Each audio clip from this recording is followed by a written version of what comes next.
What is happening on this Monday? Welcome into St. Thomas Sports Park, 104.5 The Zone, broadcasting live at Titans Training Camp. Lucas Panzica hanging out, Buck Rising here with you. Titans fans in the house today, season ticket holders, spending some time at St. Thomas as well. I think we get to talk about what's going on the field right now. I think this is technically open, Lucas. We don't have to, not hear no evil, see no evil for us, at least for this portion of practice. Rashad Weaver going to be over here with us at 11 o'clock. Talk to the second-year Titans edge defensive end, which, by the way, we're going to preview that position today. Your phone calls also welcome. 615-737-1045 is the number if you'd like to jump in. 615-737-1045. Good morning, bud. Good morning. Pads are popping. There is a notable elevation in energy and sense of urgency right out the gate today. Oh, yeah? Just because the shoulder pads are on? Yeah, just the sound. It does feel like actual football. It's like we're slowly evolving into football. We just got to get there at this point. Slowly and surely. But we're doing open field tackling drills right now. They're not going full contact in the middle of this. They're just looking like they're working some angles. Mason Kinsey getting by Theo Jackson on the play there. You want to try and flex some play-by-play muscles today? Well, we can talk about this? I was going to say, I want to make sure that we are in the clear, that we are 100% in the green to do that. It's fine. I've already done it. But if it's been greenlit, then yeah, we might as well. I mean, if other Titans fans are here to be able to take it in, then I want our audience to be able to take it in as much as humanly possible. Oh, no, buddy. Listen, this gets us off the hook today because we can live tweet all this stuff. This is fair game. You weren't here on Saturday when a handful of other Titans fans were out here for practice as well. The rules change. Yeah, how was the turnout on Saturday? Saturday was good. They had about, I know there's capacity limitations and things like that for people who did apply for tickets. But, they probably had 60, 70 people out here as far as Titans fans were concerned. As, a lot of friends, a lot of family, kids run around on the field afterwards. It was a good time.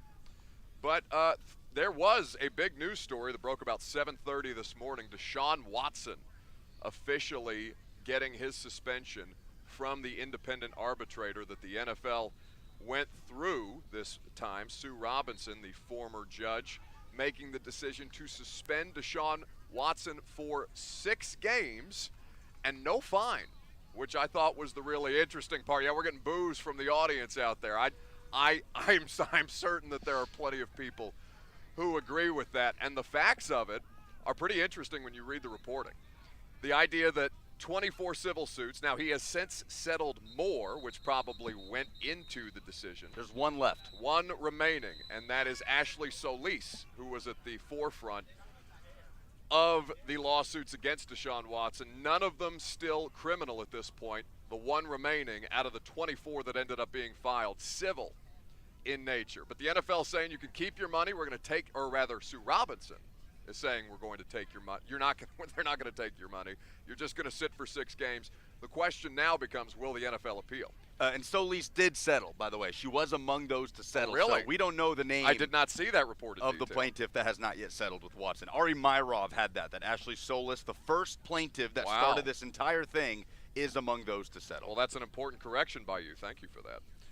But in looking at this, how did it initially strike you? 615-737-1045. Because it's hard. We've talked about this a million times. It's impossible not to get emotional in some way, shape, or form, one side or the other. If you're wanting to take sides on this, more power to you, whatever. That sounds like more energy than I'd like to expend on it. But as far as the punishment that was handed down, I was surprised. That there was no fines associated with the decision. The 6 games, I think I was kind of prepared for. It seems like that was trending. The NFLPA put out a statement yesterday saying that they would not appeal the decision. The league can still appeal the decision for those of you who think this is over and done with, wrapped in a nice, tidy little bow. That's not actually the case. The league can still muck things up for Watson if they so choose. And it sounds like they were in favor of an indefinite suspension based on the reporting by Jeremy Fowler of ESPN earlier today. That was indeed something that he mentioned. Now, I'm sure he heard that from a league source, but in looking at how all the information on this is getting dispersed, it's pretty interesting to see the reaction from people. How did it strike you? Yeah, when I saw the reporting that Deshaun Watson's team would be able to deal with a 6 to 8 game suspension, that's as low as they would be willing to accept without appealing. I figured if it were to fall in that frame, then it would be on the heavier side of 8 games, but it ended up being on the low end of 6 games, and like you said, no suspension. I'm just a little bit confused. I saw this from Pelissero. Robinson's entire 16-page report has not been made public, at least as of yet, from what I've seen. But people do have it. That's how Fowler was reporting on it earlier. There's been reporting done on it, and Tom Pelissero reported a couple of hours ago, said Judge Sue L. Robinson's decision says Deshaun Watson's, quote, pattern of behavior was egregious, but notes that the behavior was, quote, nonviolent sexual conduct, in explaining the decision to suspend him for 6 games per source. So I guess that somewhat explains the question that I had. My initial reaction was, if there's enough evidence to say he's in clear violation of the league's personal conduct policy, why is there not enough evidence to say she should be suspended for an entire season? Well, and this is how the new process, this is how it's supposed to work, right? Roger Goodell doesn't get to be judge, jury, and executioner for the players' sake. Sue L. Robinson can come out with her decision. The league can and will, in all likelihood, appeal. As we sit here today, they have a 3-day window, basically, at this point with which to do so. And so the question becomes, will the Cleveland Browns quarterback be, in fact, suspended for 6 games, or will it end up being more? But it is at minimum 6 games, which we know right now. Lucas, not to turn it quickly to the football side of things, but it does very much matter in the AFC who's quarterbacking Cleveland, especially when you look at how tight the AFC North projects to be.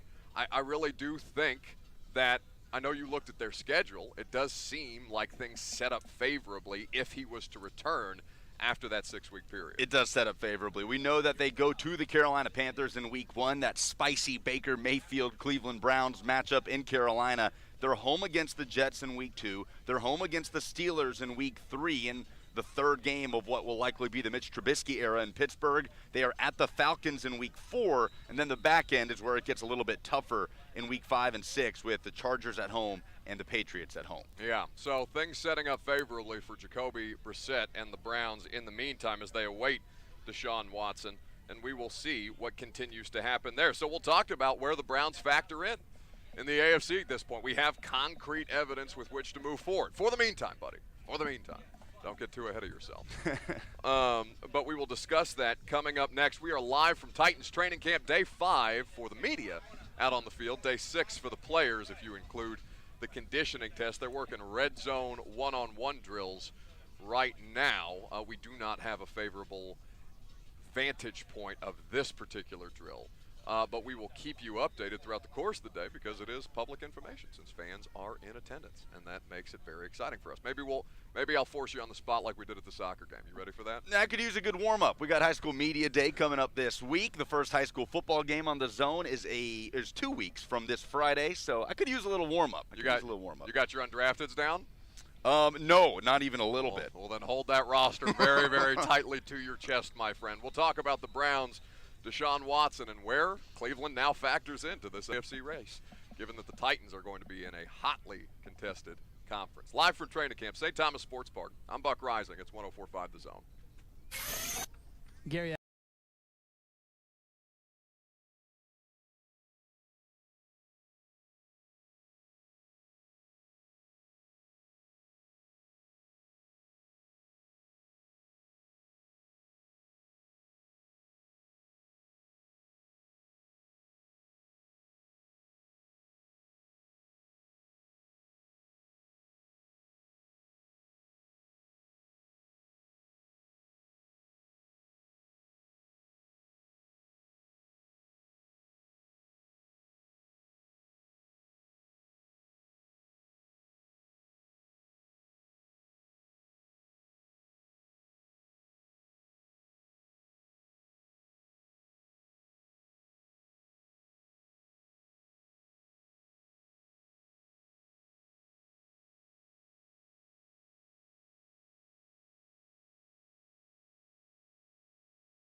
Indeed it is. That's where you go, springhillac.com for all of your HVAC needs. Welcome back to Titans training camp here at St. Thomas Sports Park. We're broadcasting live, today, tomorrow? I think our only day off is Wednesday.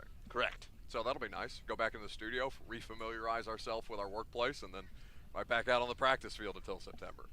It's a good setup out here. So in the middle of the Watson conversation, obviously there's a lot of details on the reporting around this that are critical to understand how Judge Sue L. Robinson came to the decision of 6 games and no fine for the Browns quarterback. Tom Pelissero has been on a lot of this morning. Lucas, I know we have some audio you want to set up. Yeah, Tom Pelissero gave us the details. He was on NFL Network earlier today talking about a few things that Sue Robinson included in the report that was not just the suspension. People see suspension and no fine, but there's a little bit more to it, and Pelissero dove into it with a little bit more detail. This was collectively bargained between the NFL and the NFL Players Association. Sue Robinson, as the independent arbitrator, levies the suspension at 6 games. The NFLPA made it clear in a statement last night that they will not appeal the ruling. Everybody said, well, they must be confident that it's not going to be that bad of a suspension. It was more about the process. They want to put the pressure on the NFL to say, hey, you collectively bargained this with us, that we would have independent arbitration for player conduct cases. But the NFL does have the right under the collective bargaining agreement to appeal the decision, and then the appeal would go back to Roger Goodell, the commissioner. We'll get to Tom in a second. Would go to the commissioner, Roger Goodell, or his appointee. So the NFL still does have final say over player discipline if they so choose. Tom Pelissero bringing you in right here. We are catching up on the news as it breaks right here. Tom, what's the status out there in Berea with the Browns and Deshaun Watson, and where they're going to go from here? Mike, in broad strokes for Deshaun Watson, it is a 6-game suspension levied by former federal judge Sue L. Robinson. I am told no additional fine. One other qualification in Robinson's decision, I was just told, is that Deshaun Watson now must limit his massage therapy only to club-approved massage therapists, people who work for the Browns. Now, in terms of a potential appeal, no word yet from the NFL on whether or not they will appeal this. They, of course, had pushed for a indefinite suspension of a minimum of 1 year for Deshaun Watson. There were settlement talks going all the way back to the hearing in early July. Those resumed in recent days, but the NFL set 12 games. They were not willing to go below that. Also wanted to impose a substantial fine on Deshaun Watson if they were to settle. Deshaun Watson's side said no. It ends up being 6 games. That brings up the possibility here that the NFL could file an appeal. They have 3 days to do so. If they do file an appeal, the NFLPA would have 2 days to respond to that, after which Roger Goodell or his designee would issue a finding. And here's an important thing that you have to understand about this new disciplinary process from the 2020 collective bargaining agreement. The fact findings by Sue L. Robinson are binding. In other words, this is not a de novo new hearing, all going through all the new facts again with Roger Goodell or the designee. This is a process appeal. In other words, the NFL would be limited, if they do appeal, to arguing that because of the number of allegations, something that they argued in the hearing, that no precedent of previous discipline should apply. The NFLPA obviously would disagree with that. If the NFL does in fact appeal, and if the discipline for Deshaun Watson increases, I would fully expect the NFLPA at that point, after firing the warning shot saying they won't appeal last night, would take this to federal court, would create as much chaos as they can into the regular season. So still remains to be seen how this plays out. What we know is, as of this moment, Deshaun Watson is suspended for 6 games. No fine. Does have to get all his massage therapy from the club. Guys? Yes. That was Tom Pelissero of the NFL Network detailing the situation around Deshaun Watson today. That last minute and a half, buddy, that's the thing that caught my attention.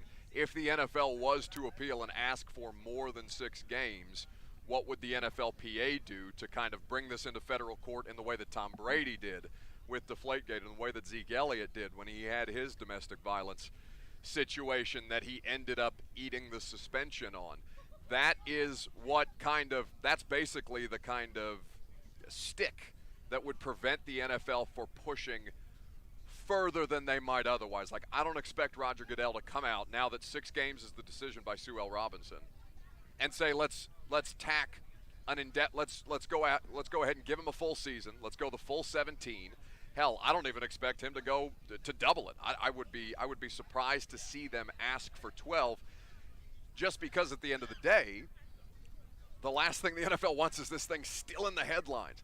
They want the quarterback out on the field. They want the best thing for television ratings. And ultimately, they want to appease the optics, if not necessarily the situation at hand. Much less the idea that he's restricted to just the Browns massage therapist. I thought that was an interesting detail in there as well. That make you feel better if you're one of the Browns massage therapists? That part, I wonder, me and Will Bowling were talking about it on the way here. What is that group me like right now? That group text of all the people on that staff with the Cleveland Browns. Three blue dots circling up and down. So, guys, what are we doing? That took me back to, was it Mortenson's report about the Browns wanting an adult at the quarterback position? After Baker. Right, the reason for moving on from Baker Mayfield. They want an adult at the quarterback position, so let's go get somebody that we literally cannot trust to handle his own massage therapy sessions and is required to keep it in-house with the team employees. Now, worth noting there, by the way, you can react to any of this. 615-737-1045 is the number if you'd like to jump in at any point today. 615-737-1045. Do you think the punishment that Sue L. Robinson decided on for Deshaun Robinson is accurate? Or do you believe that they did not do enough? Do you believe it to be too extreme? Any number of positions could be taken on this.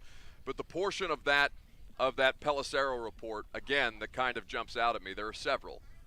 But the portion of that kind of catches my attention is you're no longer – an appeal would not bring about a new case.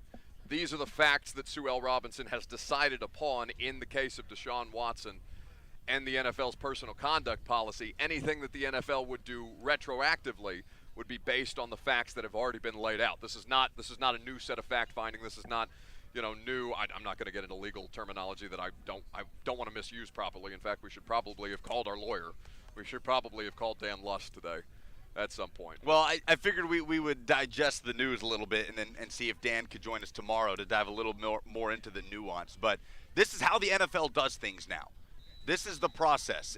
Roger Goodell is no longer the judge and the jury in all of these situations. So if Roger Goodell came down after the fact and said, no, it's going to go ahead and be a whole season, then you're basically undoing that entire process, and it's going to all seem rigged to begin with. So whether or not you agree with the decision of 6 games and no fine, I don't think it does Roger Goodell any good to come down and say, you know what, scratch all that. We're going to go ahead and do a full season and go back to the old way.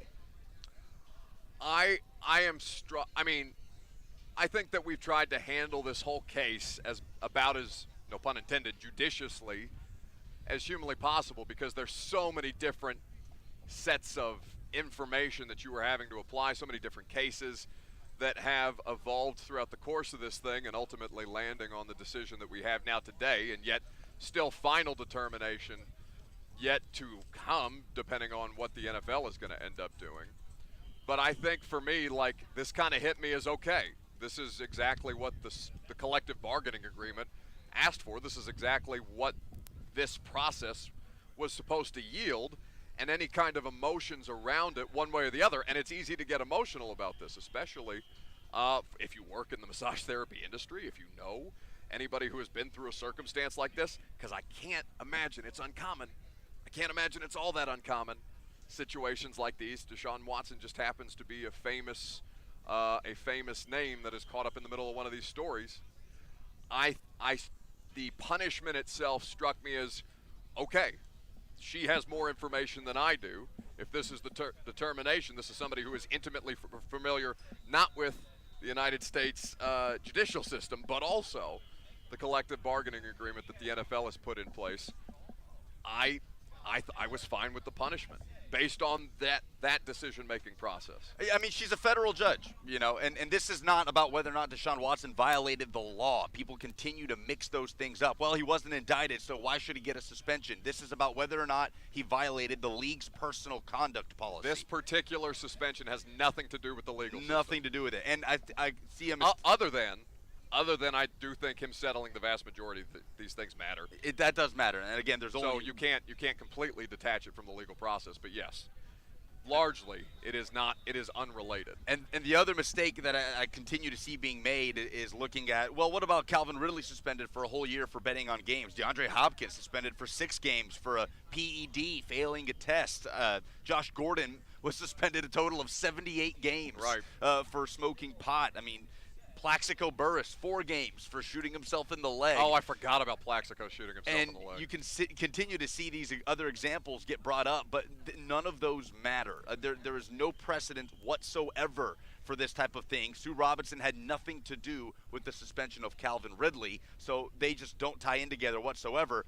With that said, it's a bad look for the NFL that the guy who bet $1,500 on games is suspended for a whole year with the snap of a finger, no appeal process, nothing, while Deshaun Watson gets 6 games after this long, drawn-out process where it is said he was his pattern of behavior was, quote, egregious, according to Sue Robinson. Well, and it's as much an optics battle as the NFL is fighting as anything. And I know we're going to – I mean, I suppose we have to talk about actual football around this now, that the decision has been made. It feels a little, tricky to kind of navigate or just to gracefully transition from one thing to the next. But as far as that is concerned, I think that what Sue L. Robinson,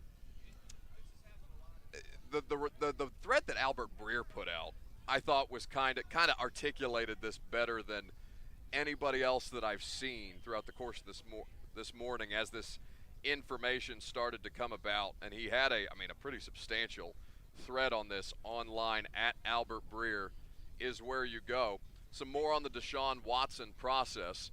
Sue L. Robinson's decision wasn't based on the 24 lawsuits. This is, by the way, just important information to kind of keep in mind. It was based on the 5 cases brought by the NFL.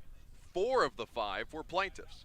So 1 was not an actual plaintiff. One of these cases that the NFL put in front of Sue L. Robinson was not a woman who was civilly accusing Deshaun Watson at the time. So that's something to keep in mind.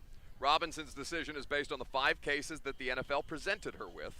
The NFL and NFLPA negotiated this process during the 2020 season, and the league agreed to it in part because some owners, after so many missteps in discipline over the last decade, wanted the NFL to take a step back in that arena and, in essence, outsource some of it. Now wait, because there's more on that thread. When I read you that passage again, the league agreed to it because some owners, after so many missteps in discipline over the last decade, wanted the NFL to take a step back in that arena. Who does that? Can you name me one owner who might have said, "Hey Raj," with a Johnny Walker Blue in his hand? I don't think you need to be doing this anymore, bud. I don't think I could quite do his accent. Jerry Jones, I think that Jerry comes to mind. I think Jerry in the middle of the Zeke Elliott situation say, "Hey Raj, we're not doing this anymore. We're gonna find somebody who wants a nice payday out of this. We're going to find a retired judge who's going to do this properly. It's going to work better for optics because they have more legal training than you do, and it can at least put a better face on these things so you're not suspending Ray Rice for 2 games and then coming back and saying, oops, our bad, and suspending him indefinitely after the fact, which is about as poorly a situation as could have been handled at this point. Got some callers on the line. If you want to jump in, you are welcome to. Let's go to Chuck in Clarksville on 104.5 The Zone. Hey, What's Buck. happening, Chuck? Hey, Buck. This kind of reminds me, in a way, of the Ben Roethlisberger deal. Deshaun Watson will get past it, but it's just a disgusting thing that has to go on with this league and stuff. But would this be considered a happy ending for Deshaun Watson? Oh, Brett, I don't know what to do there. I don't know. Do we give him the bell? Do we give him? I don't know what sound is appropriate for that. That's yes. You know what? The word yes. Yeah, yes. What just came out of your mouth there? That's what happened. Well, I was here. Hang on. Yes. Look at you. You know what? He said, "Why don't I let Liam say That's it?" a good way to start the week, Brett. Bravo. Well done. Brett Batchelor back there making it happen for us. Kirby Allen Kirby is hanging out here as well. Titans on the practice field currently. So what does this mean? I mean, if we're going to talk about football, what's this mean for the AFC? In all reality, what does this do to the AFC North in particular, where it looks like Mitch Trubisky is going to be the starting quarterback of the Steelers? I don't know if you saw those headlines coming out of the weekend, but Mike Tomlin has all but said that it's the veterans' job to lose with Kenny Pickett a first-round pick on the roster. Joe Burrow, Lamar Jackson, lots of highlights of Lamar being tweeted out from what would you call that, an open practice, a stadium practice? Sure. They look like they were having a bit of a scrimmage. By the way, Deshaun Watson's first game, if it is indeed a 6-game suspension, will be against Lamar Jackson and the Ravens in Baltimore. Oh, perfect. You think? I would imagine that the television networks would want Deshaun Watson back after Week 6. Yep. I don't know about you. But so what does this mean in the AFC North? I think that the Bengals are going to be interesting because they did the thing that they needed to do to make it more sustainable. The offensive line, they paid a lot of different veterans to come in and kind of get better in front of Joe Burrow. And then on top of that, when you've already got, for lack of a better term, super conferences in the AFC, now you have the AFC West, Patrick Mahomes, Derek Carr, Russell Wilson, and Justin Herbert. The AFC North looks like a hugely competitive division by nature of the quarterbacks playing in it. The Titans division is probably going to be messy as hell, honestly. Trevor Lawrence, even if they are just slightly better than they were last year, Trevor Lawrence is good enough to bother you for a game. And Davis Mills is somebody who, it may come as a surprise to many people in the audience, but we talked about this before. People in the league like Davis Mills, and it's something that can pose a threat. Ask the Titans at home in the middle of their season, even though that was Tyrod Taylor at the time. Yes, it was Tyrod Taylor. People forget. In a turnover-riddled game for the Tennessee Titans offense. Horrendous. The worst possible weather for a football game. Not ideal. So I think as far as the competitiveness of the AFC was going to be the better conference either way, and if Watson is actually quarterbacking this year, that does raise the stakes because it does seem as imbalanced as ever it has been. I imagine the Ravens will still be the favorite, even if he just ends up missing the 6. I think that people would probably favor Joe Burrow over Lamar Jackson. I still don't think that's right. Somebody who's an MVP and is all of a sudden being discounted in ways that are shocking to me. So as far as the competitiveness of the conference, wild card wise, the margin for error gets super, super thin for a team like the Titans, right? Because in all likelihood, even with the expanded postseason, 3 wild card teams on the table, the AFC West could well have 2, the AFC North could well have 2, and if Miami is anything in the AFC East, between Buffalo and Miami, the Patriots made the playoffs last year, and then, the Jets. I don't know. You want to do anything with the Jets? You feel good about the Jets? You feel bad about the Jets? I have no idea what the Jets are going to look like in 2022. That Jacoby Brissett-Zach Wilson matchup in Week 2, will that be interesting? I have no idea. Buddy, I felt so bad for our friend Diana Rossini because she was at Jets camp this week, and she had a stand-up interview with Robert Saleh, the head coach, and then she had a stand-up interview with Zach Wilson, the quarterback. And all I see in the replies to the pictures of Diana, for those of you watching on Zone TV, I'm going to hold a microphone up to Lucas's face as Diana Rossini. All I saw on the side-by-side was a bunch of pictures in the replies of what is supposed to be Zach Wilson's rib cage with a bunch of pit bull holograms floating around in there because he's got that dog in him. I felt so bad for Diana. Well, hey, you know what? Jets camp might be interesting to cover, though, with the draft haul that they had and the amount of talented rookies. Don't try to make this about there. football. But that is going to be the story with Zach Wilson wherever he goes this season. Everywhere he goes, just like Kyler Murray, right? That every time the Cardinals lose a game, he didn't watch enough film this week, and that's going to be the question. Those are the questions Zach Wilson's going to field. But no, the Browns go from being a non-factor as a contender in the AFC to a very significant factor, and that is not to be ignored from the perspective of Titans fans. Well, Titans fans hanging out here at St. Thomas Sports Park today, season ticket holders. I think this is one of 11 total practices that fans will be able to attend. It's good to see a lot of people out here. Some people were very nice, said some nice things to us about the radio show, Lucas, so we're grateful for that. Always, it feels like a better environment anytime you got spectators in the house. Now on Saturday, though, there were also fans here, but there were a couple of developments that I think are worth talking about based on a day of practice that we have yet to discuss.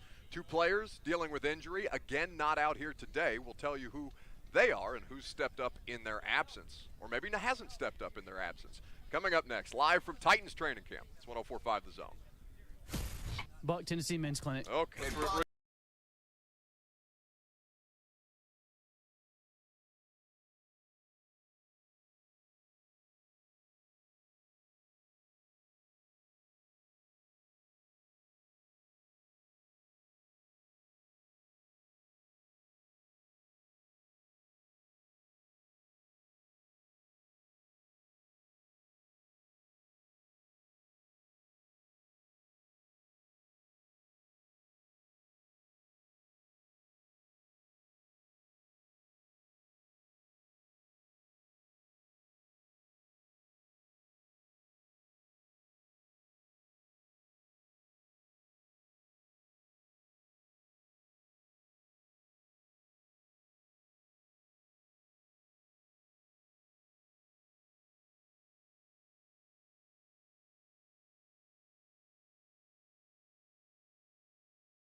Welcome back live from Titans training camp here on 104.5 The Zone.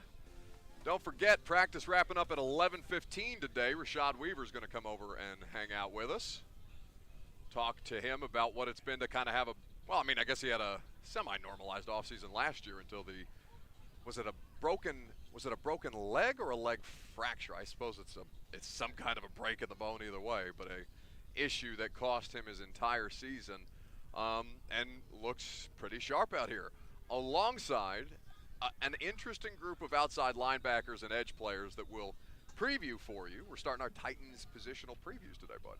That's right. Rashad Weaver factors into that as we look at the edge rushers. He was placed on IR last year, September 28th. So he really did get a fairly normal preseason.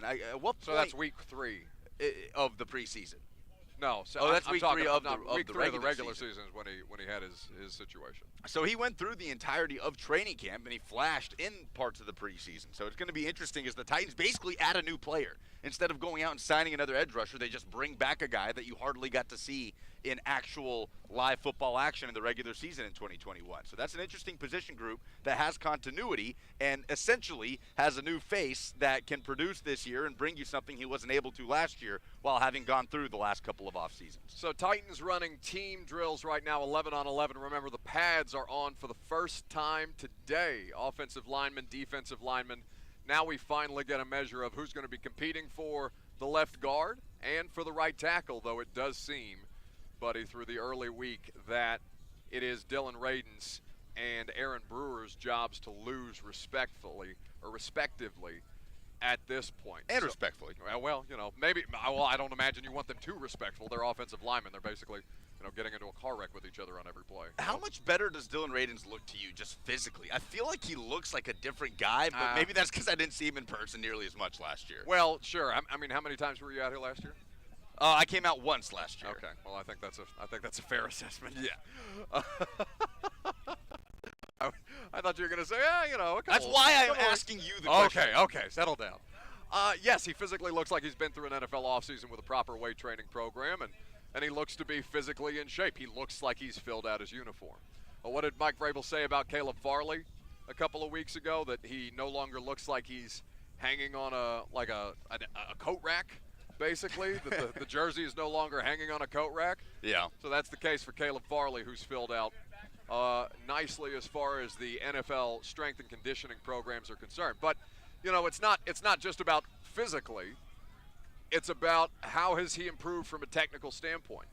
We spent some time on this last week, or maybe this was a question I was asked on Blaine and Mickey when I pulled out my Football Insider's almanac. I was talking about pressure rates and Dylan Radins in the San Francisco game, because a lot of people thought that was a good measuring stick, a good starting off point for the rookie at the time.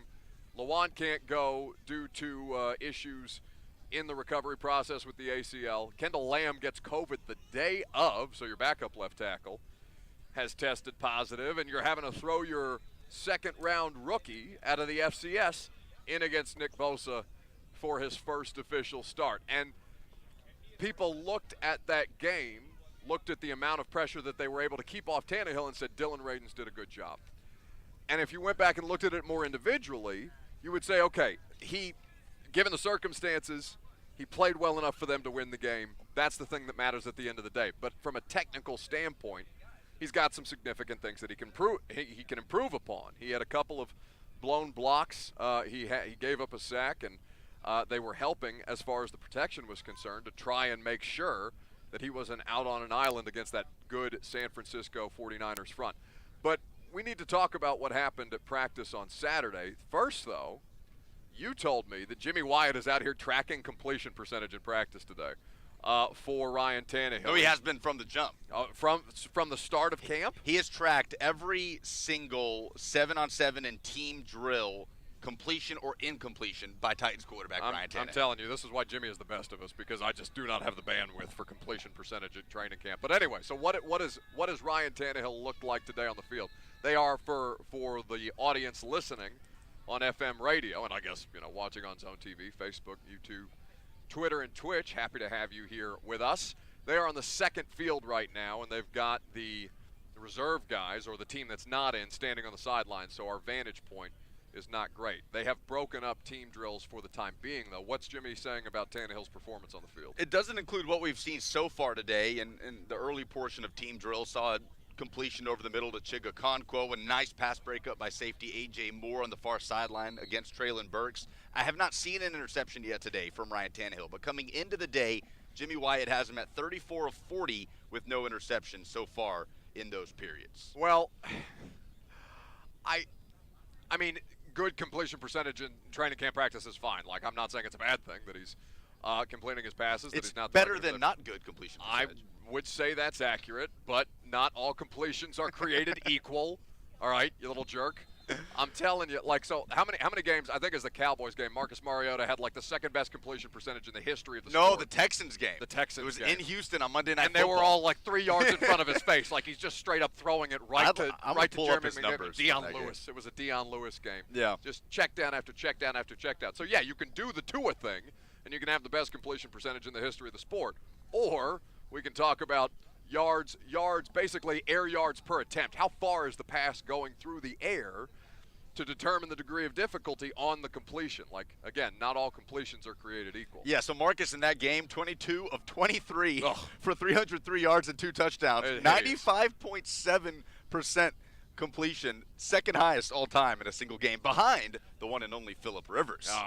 Well, Phillip Rivers is of a class unto himself. But yeah, that was one of the worst Marcus Mariota games I've watched. And the Titans lost. I didn't know that Rivers game, where he's the only player to have a better single game completion percentage than Mariota in NFL history, that game happened the day before that Titans-Texans game. Oh, really? Yeah, that was the Chargers game on the Sunday before the Titans played the Texans on Monday Night Football. Maybe Marcus throwing a Chargers game before on the plane ride out. He said, okay, well, let's see how Phil's doing it. He's side-arming it out there 3 yards at a time. We could do that. 96.6% that day for Rivers. That is horrendous.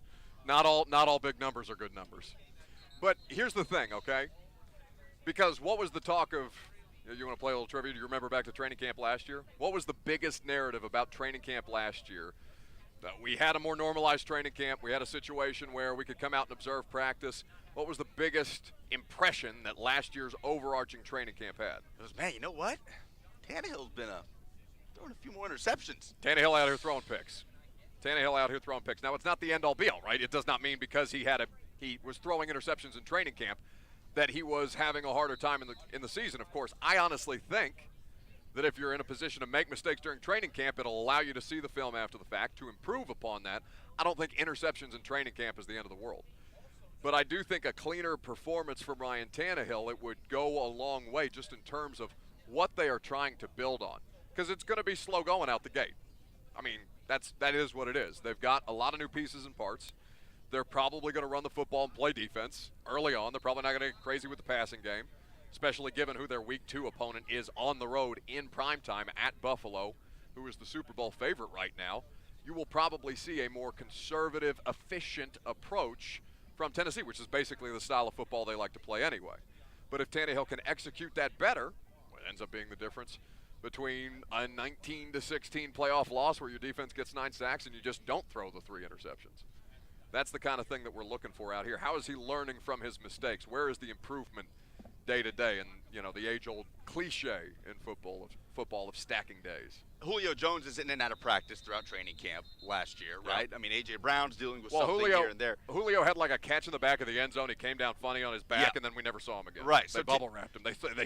They rushed him inside. Tannehill's had continuity around him so far. I mean, we're not even a week in, but he has had that continuity around him that he didn't quite have throughout all of training camp last year. So obviously we need a few more weeks to determine whether or not that situation is going to be markedly better big picture. But I do want to ask you about Nate Davis, what you saw from him, getting into it a couple of times. Oh yeah, he with Tier Tart and Jeff Simmons. Yeah, it was feisty out here. Not now. This Lucas is talking about Saturday. Saturday, right? Not today. Today is worth watching though, as they have pads on, more physical contact between the offensive line and defensive line. But yeah, Nate Davis got an attitude out there, which is not a bad thing. You know, you don't want any kind of issues to result from a training camp practice injury-wise. But, I mean, you like the competitiveness that you see from both sides, both lines of scrimmage there as far as the Titans are concerned. And I think that Nate Davis practiced well. Now, it's only, again, it's probably 70% speed, without pads. They're only blocking their assignments, but they're still putting hands on hats, for lack of a better term. They're still executing their blocks. And Nate Davis seemed to have a pretty good day out there, which, by result, frustrated the Titans defensive lineman.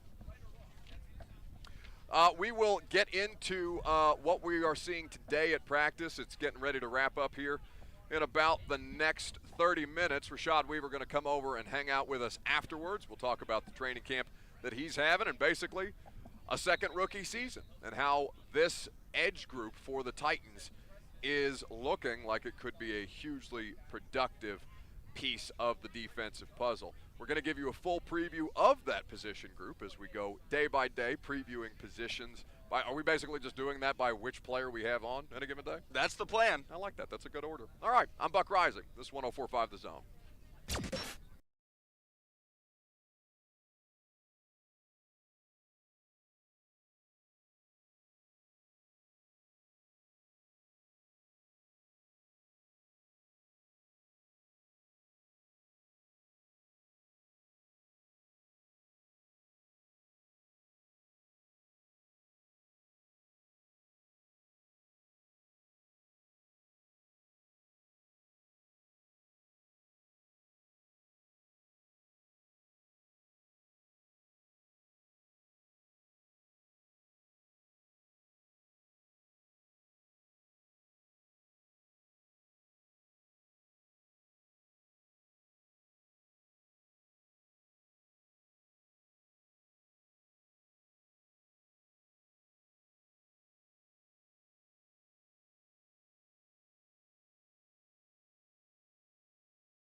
Second hour live from St. Thomas Sports Park.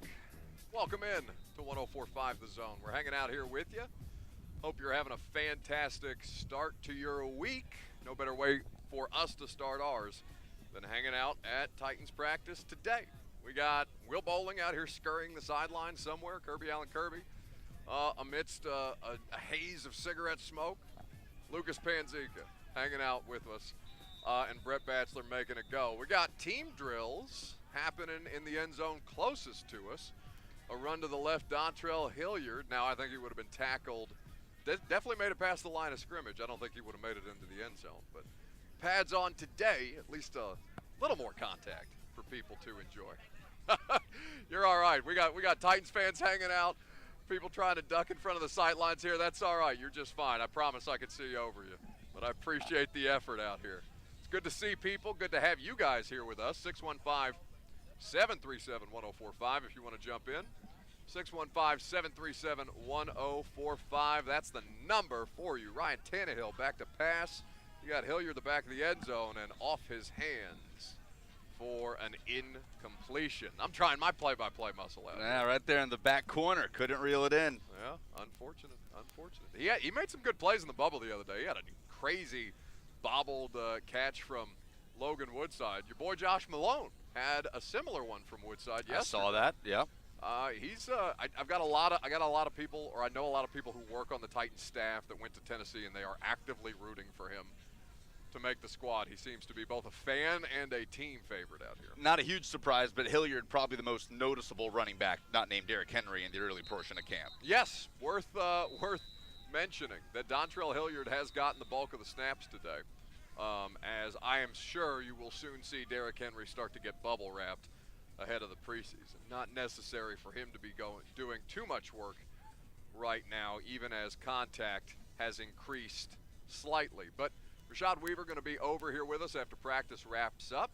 That is at 11:15. But in the meantime, we can talk about these edge rushers for this Titans group, and it's a pretty you feel pretty comfortable. You feel pretty confident in what they've got after an off-season last year where it kind of gave you the Sunday scaries. Think about what the Titans pass rush was not going to be able to do throughout the course of the 2020 season. Ola Adenyi, David Aneha, I think is how I pronounce the rookie undrafted free agent's name. You got Bud Dupree going into year 8. Harold Landry fresh off that big contract. Justin Lawler, another UDFA, and Rashad Weaver, who aims to be a player who can play or who can slot in at multiple positions. Because I was watching the outside linebacker drills earlier, Lucas, over in the back of the end zone, back of the second field there. And watching kind of the drills that they were having them go through, Danico Autry was over with the edge guys. He wasn't working with the defensive line. They were doing some basically tip drills at the line of scrimmage. Like I saw Jeffrey Simmons had a swatted pass of Ryan Tannehill at the line on Saturday. They've been working on that. Now they've been talking a lot more about just generally disrupting the quarterback, turnovers as well. You want to call this one? No, because I can't see it. Oh, okay. And it's not because of the fans. It's the Titans players standing behind the drill. I think Lawan did that on purpose. We'll get there. We'll yell at him later. Logan Woodside rolling out to his right based on my vantage point for an incompletion. I promise you I'm gonna get you some play-by-play work. I feel like that's kind of what you're out here to do. No? Outside of executive produce the show. Yeah, outside of that. No, every opportunity that we get to call the game, to call the practices, I think is good for the Titans fans that are not able to be out here. Let's see what we got here. As Logan Woodside lines up under center, Hassan Haskins in the I formation at running back, left foot down as number 89, the tight end, goes in motion to the right. I don't know who that undrafted free agent is. That's Tommy Hudson, bud. Woodside under center takes the snap, handoff up the middle. Hassan Haskins bounces it to the right, and I never know if he's getting tackled because he's spinning inside and he's squeezing in between his left guard and center, and I have no idea at what point he was blown dead. I would say that is open to interpretation because we have had some disputes. Jimmy Wyatt, I know, is tracking this stuff religiously, but I've been taking my own charts. I have some incompletions that Jimmy doesn't have. I have some tackles for loss that didn't necessarily count because they kept the play going. It is difficult to call a training camp play out here. But Logan Woodside, well, we will have time for the edge group, or rather we'll have time for the backup quarterbacks later on. I'd like to speak to Logan Woodside not just Malik Willis and Ryan Tannehill. I think he is as interesting as anybody in the middle of this competition. But for the edge guys, Ryan Crow in his second year coaching this group. Ball in the air, looked like an interception. Nah, breakup. Saw the ball hit the ground on the okay. far sideline. Did not see who got the hand to it. All right, maybe I should just rely on your eyes. I can't physically see over people. But was a little bit airmailed by Woodside to the far sideline. Turns out Traylon Burks is kind of tall. Traylon Burks, yes. the hair is blocking the sideline today. But at least a tip pass for the defense, who's had 2 good back-to-back practices. Now, Crow talked to us, the outside linebackers coach, talked to us during the spring about what they were trying to emphasize this year, about the kind of stuff that they were looking for from this group that they needed to improve upon. Because, Lucas, if I told you that from 19 to 43 sacks in the 2020 season to 2021, sacks not the most important thing, but a pretty good measure of a productive pass rush. If I told you that they had 43 sacks last year, what number of those sacks do you believe the edge guys accounted for? A different group, little different, but this one considered to be improved. I'm going to say, as I try and remember what Jeffrey Simmons and Danico Autry combined for, let's go with 24 of the 43. Okay, 19 total sacks for the outside linebackers last year, 12 by Harold Landry, who led the team and set a career high, which ranked 10th in the NFL. So the question is really over-under 43, because obviously there was considerable reasons for them taking the kind of jump that they did as Malik Willis completes a pass to Tommy Hudson. That was actually a nice pass. Nice little zipped ball in the left flat. He hasn't, I will be honest with you, he hasn't had many. So to see him leading the receiver properly is good progress day over day. Malik Willis and his throwing motion, his fundamentals, I saw him, kind of late to pull a ball out from under the center, Corey Levin, earlier, because he hasn't done a ton of work under center. As he lines up under center right now. I believe Corey Levin is indeed the center, but Malik Willis's throwing motion has been the subject of some discussion, a storyline to keep tabs on throughout the course of camp. You want to call it? Takes the snap, drops back, rush coming. No, he handed it off. I can't tell what's happening. I have no idea who has the football. Do you feel I've put you in a disadvantageous position? Yeah, we'll need them to come out in front of us a little bit more. Oh, wait, no. There's a run up the middle to Hassan Haskins. I thought it was a little play action. And boom goes the dynamite. Well done, Lucas. Yeah, that was all that was missing there. But yeah, this group has been hugely productive under Crow, and he's been on the staff since 2018. But he talked to us this spring about the idea they're just looking to disrupt the quarterback in more ways. They got pressure last year. They got sacks. They were able to knock the quarterback as practice ends for the day, and Rashad Weaver will likely join us shortly. So why don't we do this? Because I know Kirby has some logistical things to work out in the meantime. We will continue to talk about the edge guys in the meantime as practice gets ready to end. Crow talked about the idea that they need to disrupt the quarterback in more ways. They want to knock the football out of the quarterback's hands as they go to wind up to pass, to force more fumbles. They were getting home, but they weren't necessarily getting hands up in the air to bring down on the quarterback's arm as he rears back in his throwing motion. That was something that did lack from that group, forcing turnovers that way. Not just that, he called it embarrassing, the lack of forced turnovers. He did call it embarrassing. That was a word that was used, which, I appreciate that somebody's willing to hold that kind of that pass rush to a standard that we necessarily have not had for them in the last couple of seasons. But certainly they've got a group to do it, and I think as far as the numbers are concerned, the faces who are going to be out here, but we'll talk about some depth guys. Rashad Weaver will join us after he finishes his post-practice cool down, and we'll continue our broadcast live from St. Thomas Sports Park, Titans training camp, day 5 underway. I'm Buck Rising. It's 104.5 The Zone. Jason Martin. Buck, Music City, GP.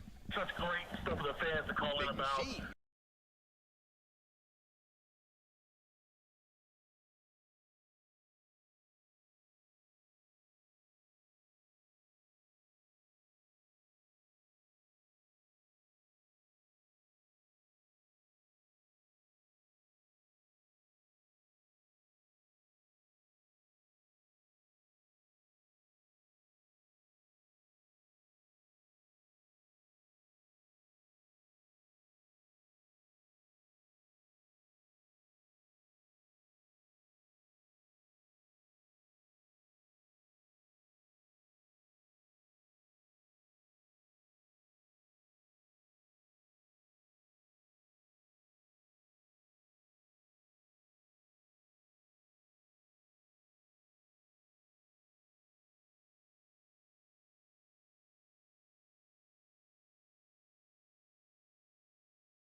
Welcome back.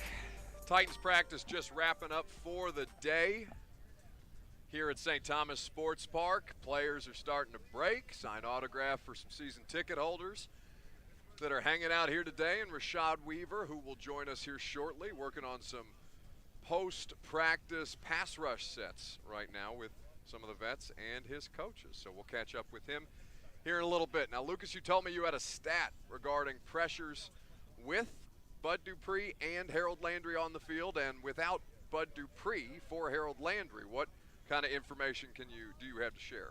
So we know that Harold Landry's numbers were substantially better with Bud Dupree on the field. We've talked about it before. Laid out, the numbers are from the 2021 season. With Bud Dupree on the other side, Harold Landry, well, give me 1 second. You asked me to throw it to you before the break for these specific numbers. Buddy, you worked so hard. Worked so hard to pull up the text from Mike Herndon, who was the one that actually really? pulled this information. By the way, congrats to Mike. I saw he's going to be writing for Kaharski's website. That's exciting. Okay. With Bud Dupree on the football field, the Titans had 38 sacks last season. That is good for 3.45 per game. Without Bud Dupree on the field, the Titans had 14 sacks last season. That is 2.3 per game. They had over 17 pressures per game with Dupree, 1.36 turnovers per game with Dupree on the field, and 10 of 11 games with less than 100 yards rushing allowed. That's good for 91% of their games with Bud Dupree on the field. So what does that tell you about the Titans pass rush? It's a lot better when Bud Dupree's healthy. One would think he's a fascinating, not addition, although kind of, right? Because doesn't it feel in the same way that Rashad Weaver's getting his basically another attempt at his rookie season? Does it not feel like we're kind of getting another year to see or feel the Bud Dupree experience in full go without the hovering issues of an ACL recovery that cost him some time and cost him some critical snaps, and by result cost the Titans defense a few opportunities to be able to do so.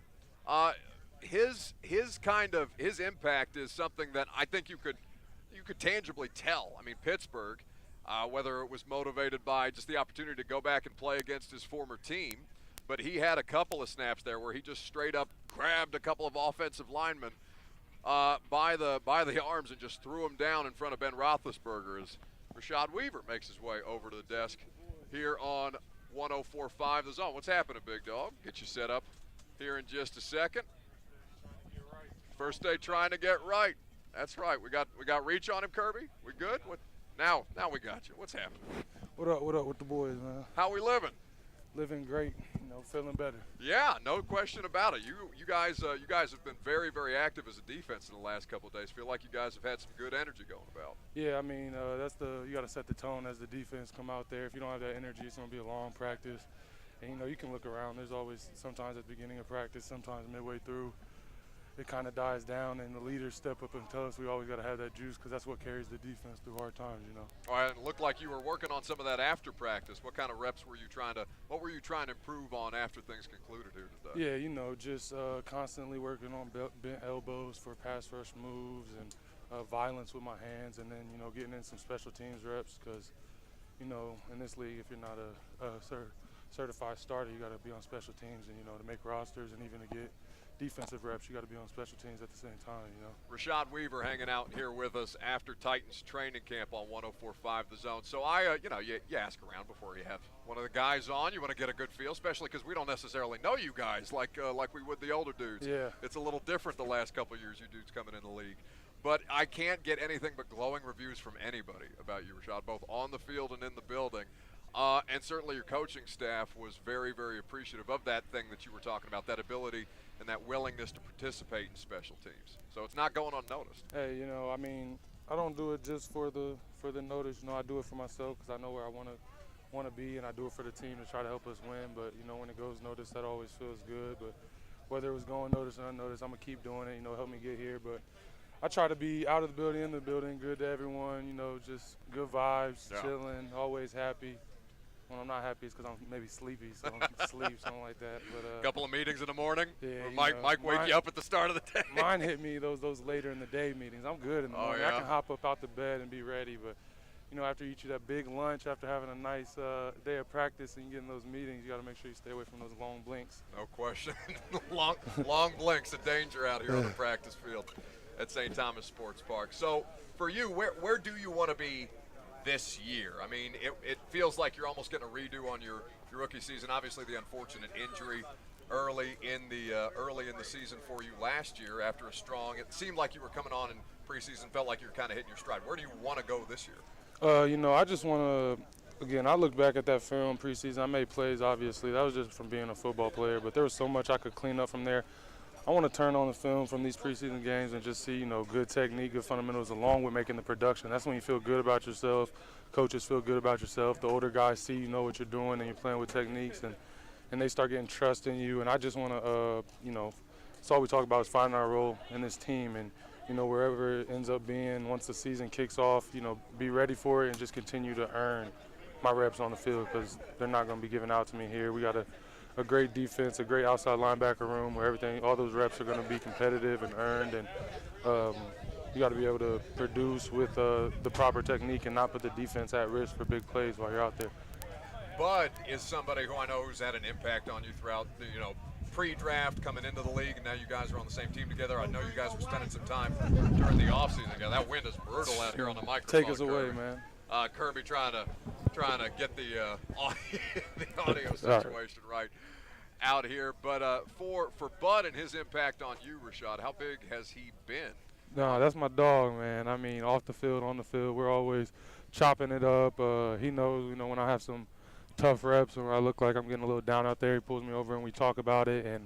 And whether it's just you're good going to the next play, or he watched the rep and he tells me what I should do, or what, I've been in the league this many years, I figured out what's worked for this and that. And then, just kicking it outside of there. I go over to his house, chill with him, see his kids, watch football games when we're off. Even when I was hurt, he would still swing by my house, I swing by his, and just building that, that chemistry and that friendship outside of football. Rashad Weaver hanging out here with us at Titans training camp. I was talking to Caleb about, how do you kind of stay mentally in it last year when you have an injury that derails you early on, and you're trying to be diligent about it, but of course it could be a slog, especially when you don't have that carrot at the end of the day, whether it's practice or games to be able to participate in. How did you kind of manage that last year? Well, for me, I broke the leg, so I was on a scooter for 2 months rolling around.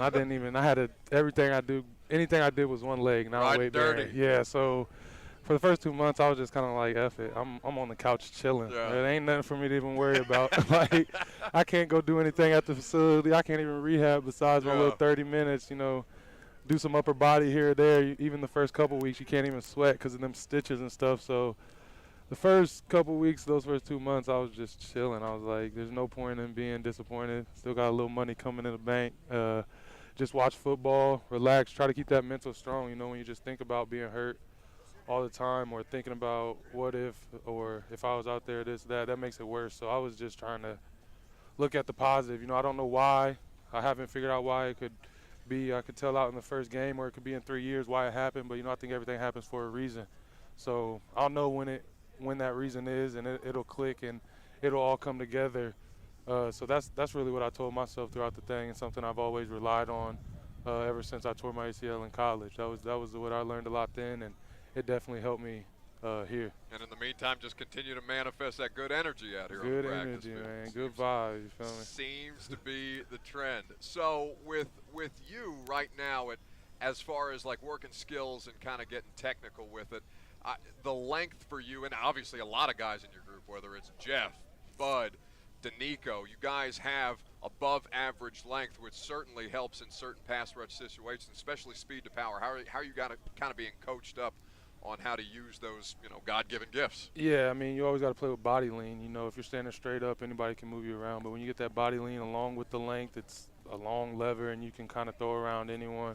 And you got to be attacking at the end of the day. If you're letting those O-linemen get on you first, it's going to be useless. But if you're attacking them and making them block you, and them react off of you, and you not react off of them all the time, it's going to be a long day for them and a fun day for you. So those things I'm still working on. I wish, I could say today was a great day out there, but it was my first day in pads in how long, 10 months. And no, it's real, man. yeah, and it wasn't a terrible day, but definitely think I want to get back, and I'm glad to get out here tomorrow and work on it again, and that's the best part of it. Best part of camp is plenty of long days to Buddy, get they're better. not going anywhere. They're not going anywhere, and lots of reps to come to continue to work on it. So, you got to flush it behind you, the things you want back today, go watch the film on them, and come back out tomorrow and just continue to work on them, which, like I said, today there were some things I wanted back and I wasn't too happy with, but now I've flushed it, practice is over, and I'm kind of already, once you watch the meetings, you kind of get antsy to get back out here the next day to improve it and prove that you can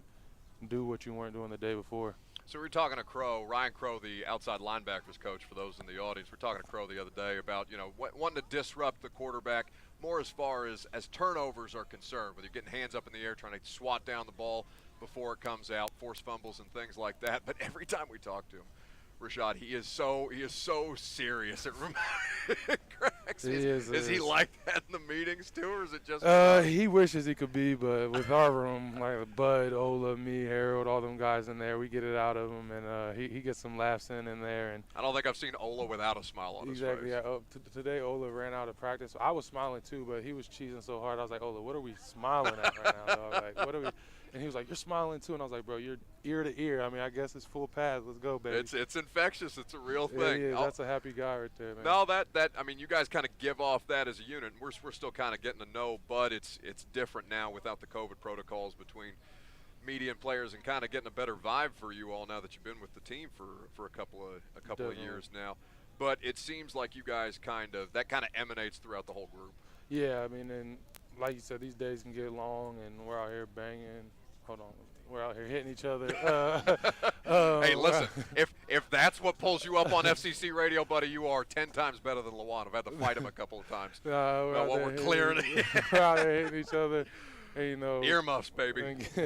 And trying to do what we do. So you got to have that positive energy here and there, or it's going to make camp, instead of, I don't even know, a month long, feel like 30 months long. So you got to have those smiles and those laughs, and if you can carry it throughout practice into the meetings, it's going to make everything better. And just in general, when you're in a happier mood or better mood, you play better than just walking around angry all the time. Nobody wants to run just mad and upset. Listen, man, all the time. I work in sports talk radio. I feel like it's a part of my job description. I have to have a portion of my day where I'm pissed off about something. Not necessarily great for positivity. Did you go to SummerSlam? I did. Did you have a good time? I did. I mean, obviously sometimes you're just out there like, this is a good act. Is that what we're gonna call it? An act, a routine? Yeah. And then other times, listen. And then other times I'd seen somebody jump like 15 feet out of the air and land on somebody, and I was like, holy. Yeah, that's what I'm crazy, saying. Like, dog. there's some like, legit athleticism. Bro, he jumped when Logan Paul jumped off that rope. He was like 15 feet in the air. Well, and you guys were like right up on it. And he landed on the dude on the table, and I was like, that was not fake. Like, no, he just landed on that dude. I saw all KB's videos, like basically hovering over Logan Paul, just kind of lying in a pile of himself. Looked like guys were getting into it. So yeah, it was actually fun. I did have a little more fun than I thought I was going to. I used to be a big wrestling fan when I was younger, growing up. I went to one other one when I was in like 3rd grade, but as I got a little older, I stopped and went to the more UFC, more of the real fighting. Sure. the real hardcore star. Yeah. So actually, after I left SummerSlam, I stayed about halfway through. I went and watched the fights that were on Saturday night at the house. So.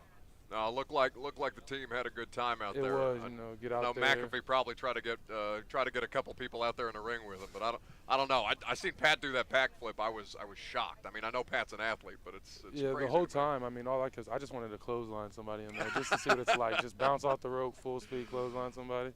Why not? Well, you got pads on. Maybe you do it out here on the field. Rashad Weaver, kind enough to stop by, hang out with us. Appreciate you chopping it up a little, big dog. Hey, appreciate y'all having me, man. Y'all have a good day. We'll continue the conversation over here at Titans training camp. We'll let Rashad get all unpadded and headed off to the locker room there. And in the meantime, we'll listen to whose press conference am I listening to, Brett? Who'd you just say in my ear? Ryan Tannehill. Ryan Tannehill is at the podium. Very good. We'll hear from the Titans quarterback right now.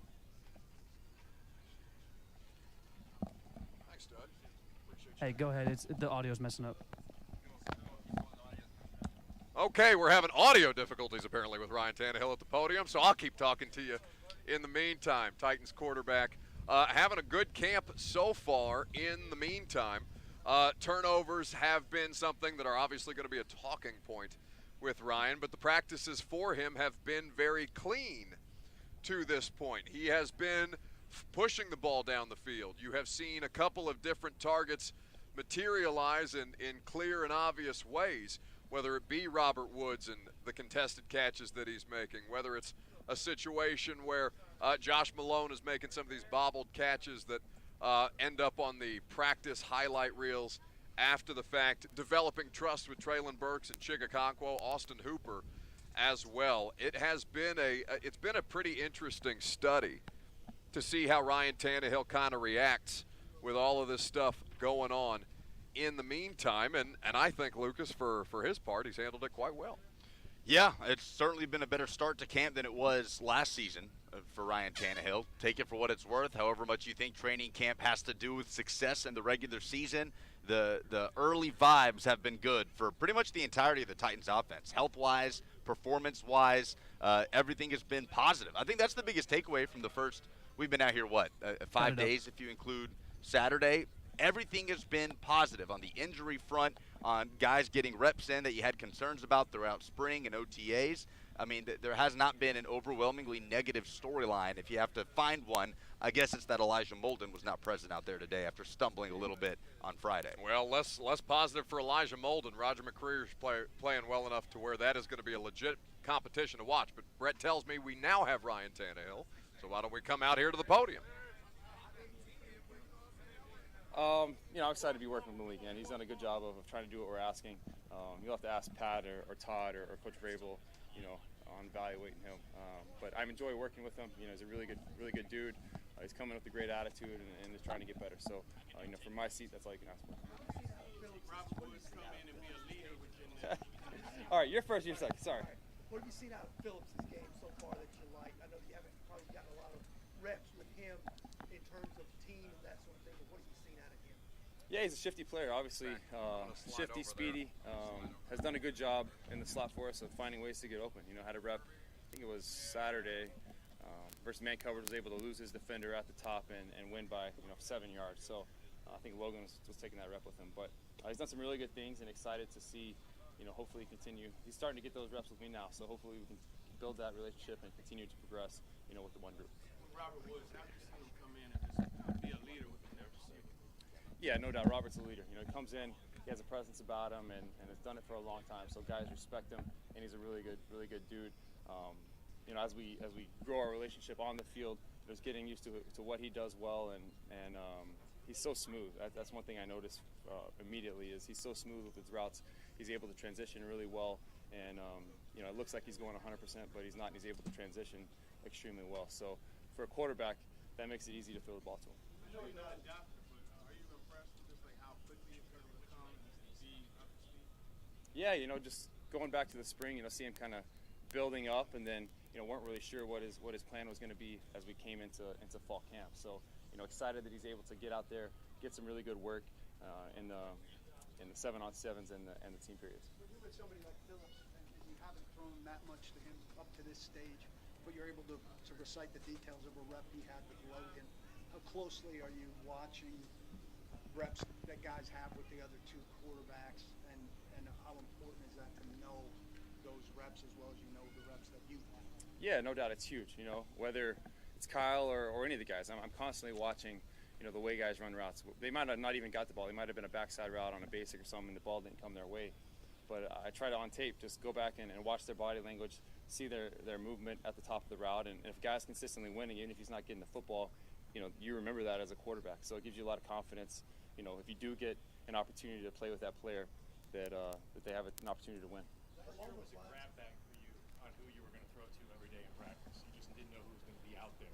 How big has it been for you to have all your guys every day so far? That's nice, so early, so we're only a few days in here at this point. Hopefully we can keep everybody on the field. That's the plan. I think Coach has done a good job and been intentional about about the way practice is structured and trying to make sure guys have an opportunity to recover and be out there. Because at the end of the day, we want to have all our guys out there and give ourselves the best chance to win. So, yeah, it's been really nice having our guys out there. Back to what you said about watching guys' routes. Do you put more or less emphasis on what type of period it is, whether it's a route in a team period or a 7-on-7 or a 1-on-1? They all matter. Obviously it's all a little bit different, but no, I don't put a whole lot of. As I'm looking at an individual route, if it's a competitive period, whether it's 1-on-1, 7-on-7, or team, for that player, that's a 1-on-1 situation. So definitely. Just take it for what it is, and it's a competitive period and a one-on-one rep. So it doesn't really matter what period it is. How do you feel about the offense's performance today with the pads on?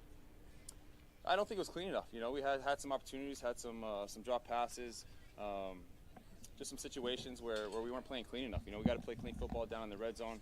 I think we had one group, have some movement before the snap, and we know that kills drives. So we know offensively we got to be really, really clean down in the red zone.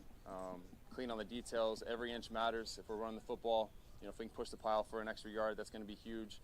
And we have an opportunity to make a play in the pass game, whether it's the throw, whether it's the catch, whether it's the protection. We have to be able to make it.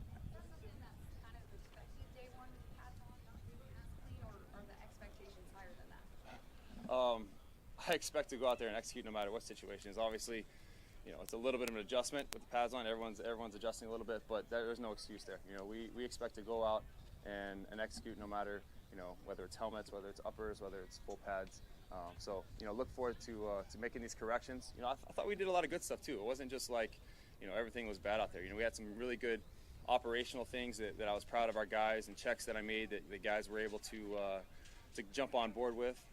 Things that may not show up from a distance, but it's progress, right? I've seen progress from last week, and coming out here first day with the pads on. It's different for those guys, but they were still able to make the mental steps forward. So a lot of good stuff out there today. Just we have high expectations. We want to go out there and execute at an extremely high level, so got to get some things cleaned up.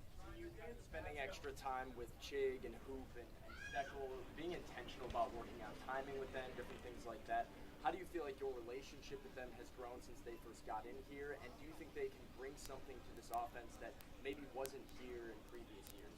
Yeah, no doubt. Tight ends are going to be huge for us, especially the guys we got. I'm excited about the guys that we have. We have some playmaking ability, some size, and length out there. So if we can do some things that play to those guys' skill sets, especially when we get down here in the red zone, having those big targets that with length and size is going to be fun for us.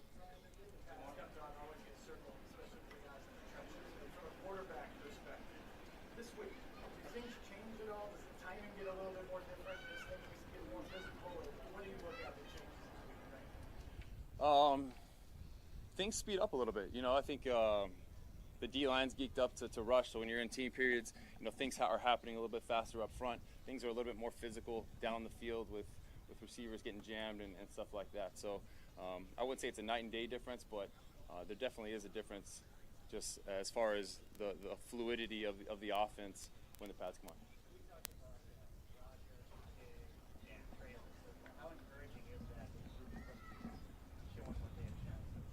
Oh, it's huge. I'm excited. When you have guys that are young and come in, here we are just a few days into camp, and they're competing. They're doing what we're asking them to do and getting accustomed to the way we play ball around here. It really makes you just smile and think like, okay, if we can get these guys and keep them on the path that they're on as they continue to progress, they're going to help us out a lot this year. What changes have you seen with Des Fitzpatrick from year 1 to year 2? And how's it kind of manifested itself out here so far? Yeah, Des has made a lot of strides, and it's fun to see a guy who just has grown so much, over the past year.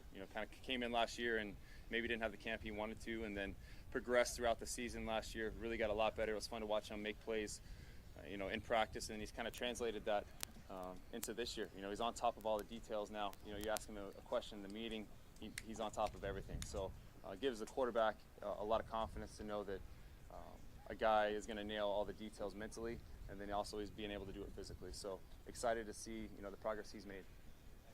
That is Tennessee Titans quarterback Ryan Tannehill at the podium from St. Thomas Sports Park, talking about second-year wide receiver Des Fitzpatrick, complimentary about the stable of tight ends he has in 2022, but said it wasn't clean enough today.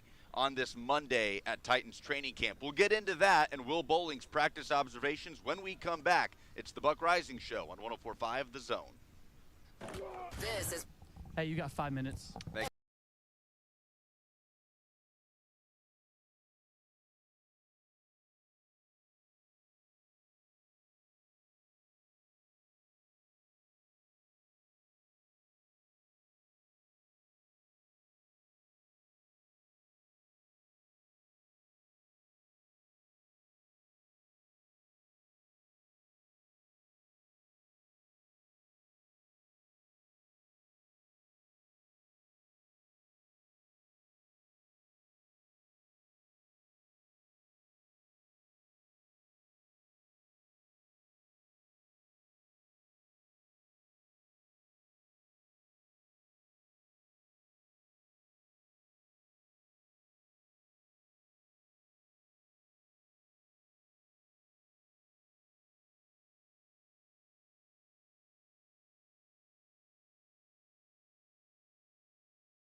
continues from St. Thomas Sports Park.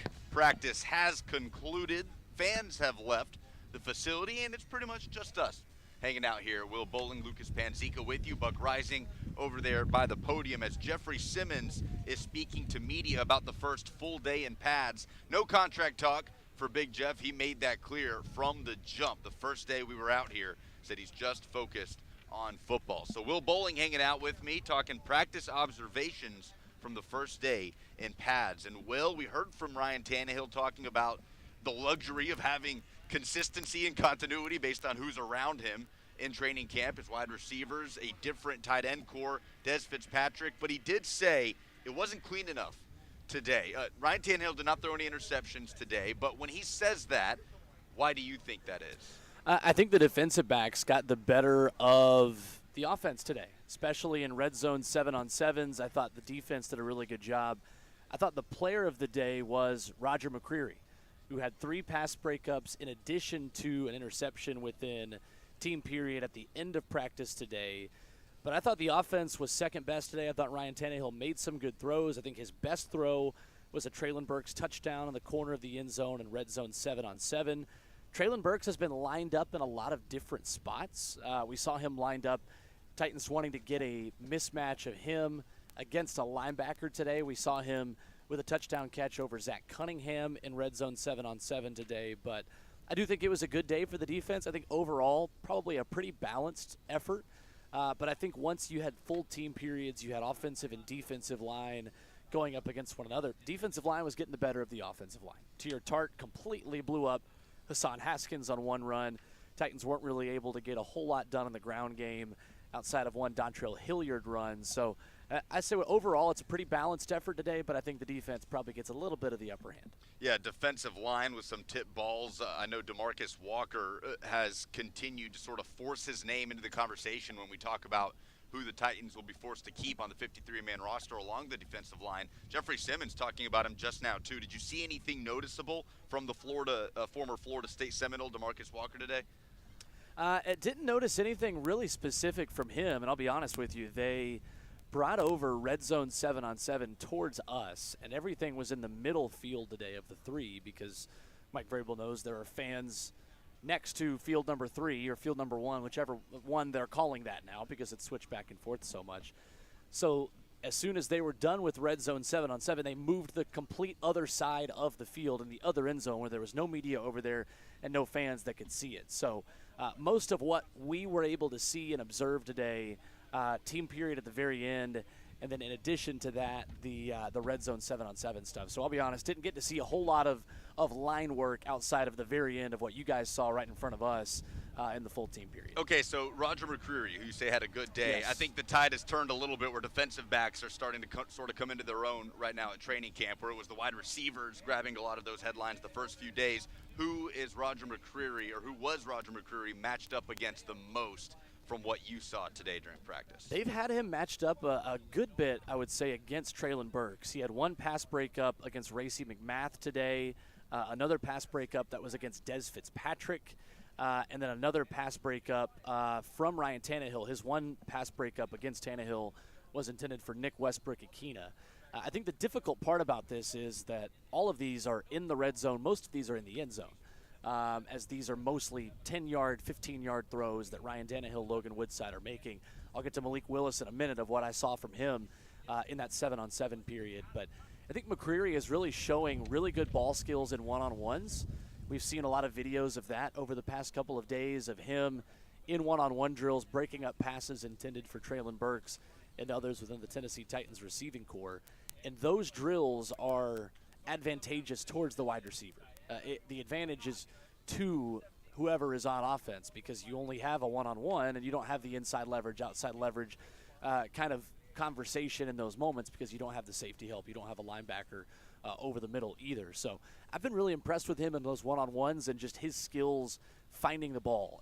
He's got a little bit of moxie, of dog in him, if you will. My favorite term right now that we use in training camp. He's just got a little bit of dog in him that we can already tell that in 7-on-7s, but looked really good today. Was it a better day for Malik Willis in team drills?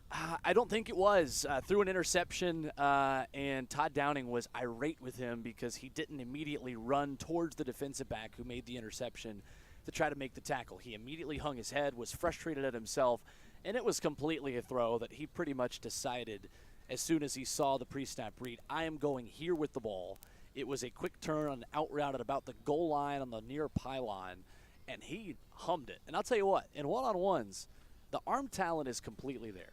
Malik Willis was showcasing that in red zone one-on-ones today at the very beginning of practice, where he would loft a teardrop to the back pylon for a touchdown, and then 2 plays later had a fastball towards the near pylon and an out route to a wide receiver there. Both of those were touchdowns, and both of them you're like, this guy has got different speeds with which he's throwing.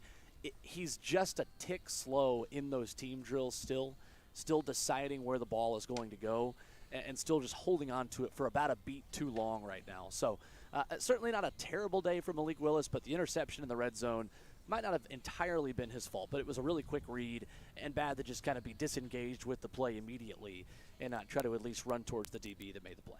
Titans head coach Mike Vrabel's at the podium. We will check in with the head coach after the first full day of a padded practice at Titans training camp. This is the Buck Rising Show on 104.5 The Zone. Coming up today on the 3HL. The Monday edition of 3HL, guess what?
and head coach Mike Vrabel is at the podium to talk about it. We go to the Titans head coach. Situations, I try to tell the team, we had 9 situations where we were 3rd and goal last year, which that doesn't seem like a lot compared to some of the other teams that I started to watch. I guess we're just pretty efficient on 1st and 2nd down.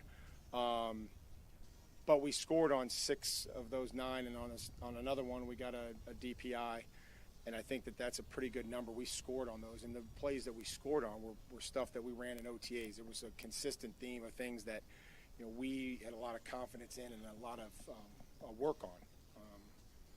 And so the message is all these reps that we had and that were base fundamentals, it wasn't like we scored on scheme plays. We scored on plays that we had been running throughout training camp, and the ones that we a lot of those that we were going to run today and this week.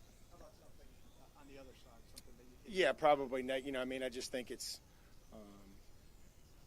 whether it's ball disruption or, getting beat inside. I mean, some of these things you don't have to revert back to last year. It's just kind of how we want to teach them.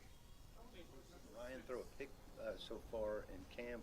He looking particularly? I think he's been pretty decisive, and I think he's been accurate. I think there's some throws today I'm sure he'd like to have back. I mean, that may, hopefully that's just kind of being down in the red zone for the first time. And, it's early, but I obviously think that's a step in the right direction is how we want to practice. He didn't think that today's practice, he didn't think that the offense played clean. What was your kind of evaluation, knowing that you're evaluating both the offense and the defense? Yeah, it's hard to have both of them have a good day. That's kind of tough. So, it's probably that's pretty probably factual. Just the fact that I don't think 7-on-7 was as good. When that's a drill we expect the offense to really excel in with no pass rush, and good plays on both sides. I think we can learn from that third group. Talk to Malik about stringing some really good plays, some positive plays. Just put some positive plays together down in the red zone, taking care of the football. They did that on 2 plays.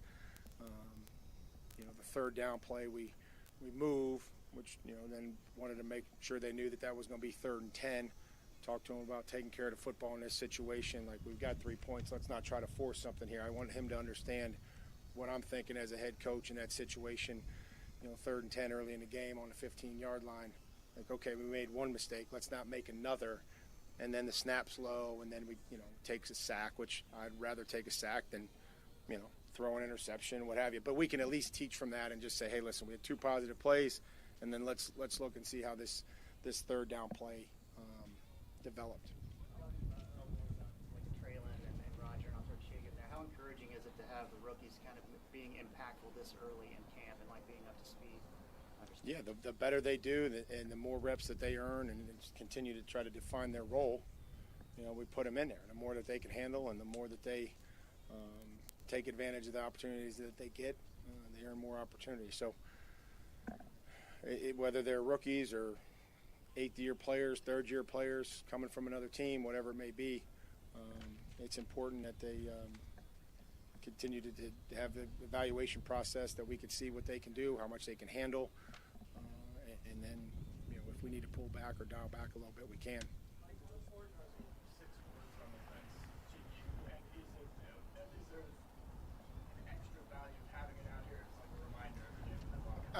I don't know. I mean, I like it. It's what we believe in. It's all those types of things as far as how we want to play. And if they look up and they're glancing around, hopefully that those are some things that they can appreciate on how we want to play. Is full tilt getting the circle just a graphic design thing, or a particular point of that? No, I mean full tilt to the tackle is how we want to play defensively. We need 11 guys going to the football. And you can always identify a loaf if you see a guy that's jogging, and then all of a sudden somebody breaks a tackle and then they speed up, or the ball gets knocked out, then they speed up. We would rather have it the opposite way, where you're running at a certain rate, and within, we usually tell them 10 yards in practice. Within 10 yards, you can kind of figure out if you need to, throttle down or continue to take an angle to the football. That's all we ask them, is that we go full tilt to the tackle, and if somebody makes a tackle, then you can start to throttle down, and if not, and your services are needed, then we need you to keep going.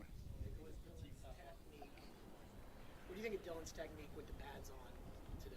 Well, I'm going to go watch the tape. I think that he had a couple good plays. Again, I'm trying to watch the entire thing. I don't know if there's something that's going to be glaring.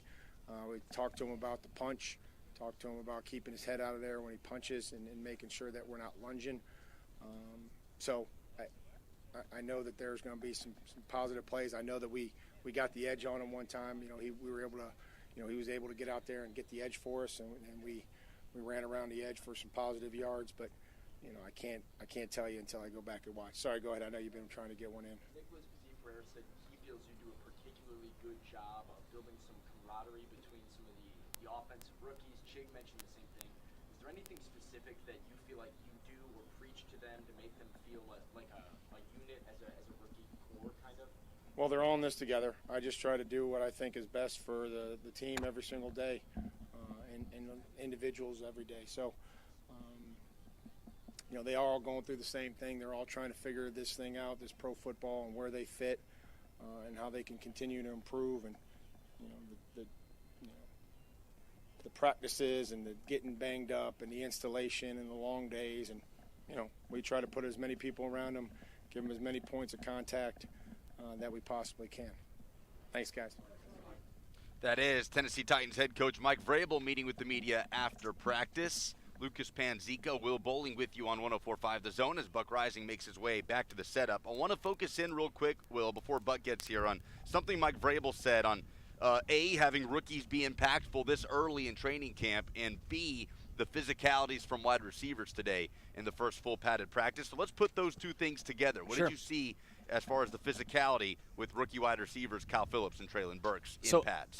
I thought there was a lot of physicality from both directions in the opening red zone one-on-one drills between the DBs and the wide receivers, so much so where it was very clearly pass interference and holding and guys getting used to just being that much more physical with pads on over these past few days. I think one thing that's interesting in the one-on-ones and open field tackling drills and as well in the one-on-one drills, Kyle Phillips has had some guys on skates.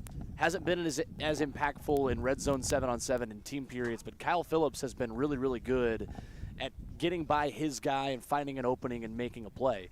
So much so that Kevin Byard then basically said, all right, I'm lining up against Kyle Phillips. I'm taking the rookie, and was all over him, held him, kind of pushed him down. It was very clearly a penalty, but it was kind of a, hey, don't show my guys up as much as you are, kind of a humbling moment from the veteran to the rookie wide receiver. So I thought that was interesting. And then Byard again, after Phillips was skating by a dude during the open field tackling drills, Byard did the same thing. Said, I want a piece of him. I'm going to go up against this guy, show you guys how it's done against the rookies. So I thought that was interesting. Buck Rising is back. Hello. What's up? How'd it go?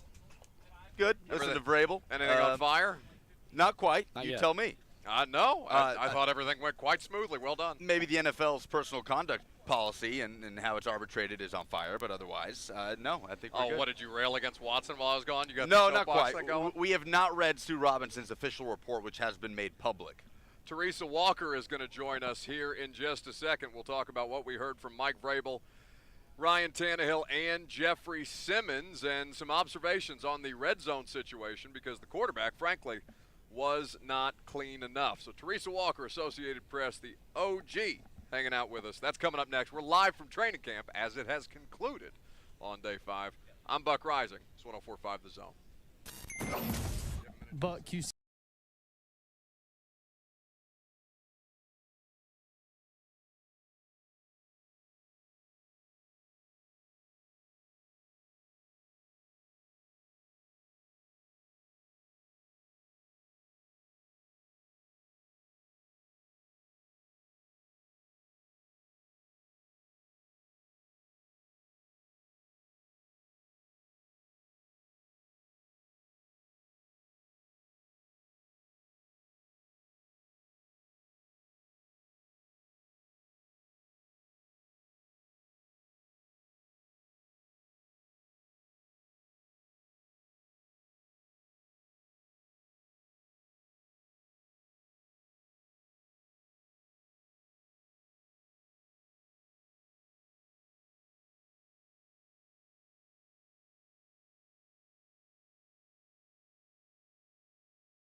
HillAC.com. Sure is.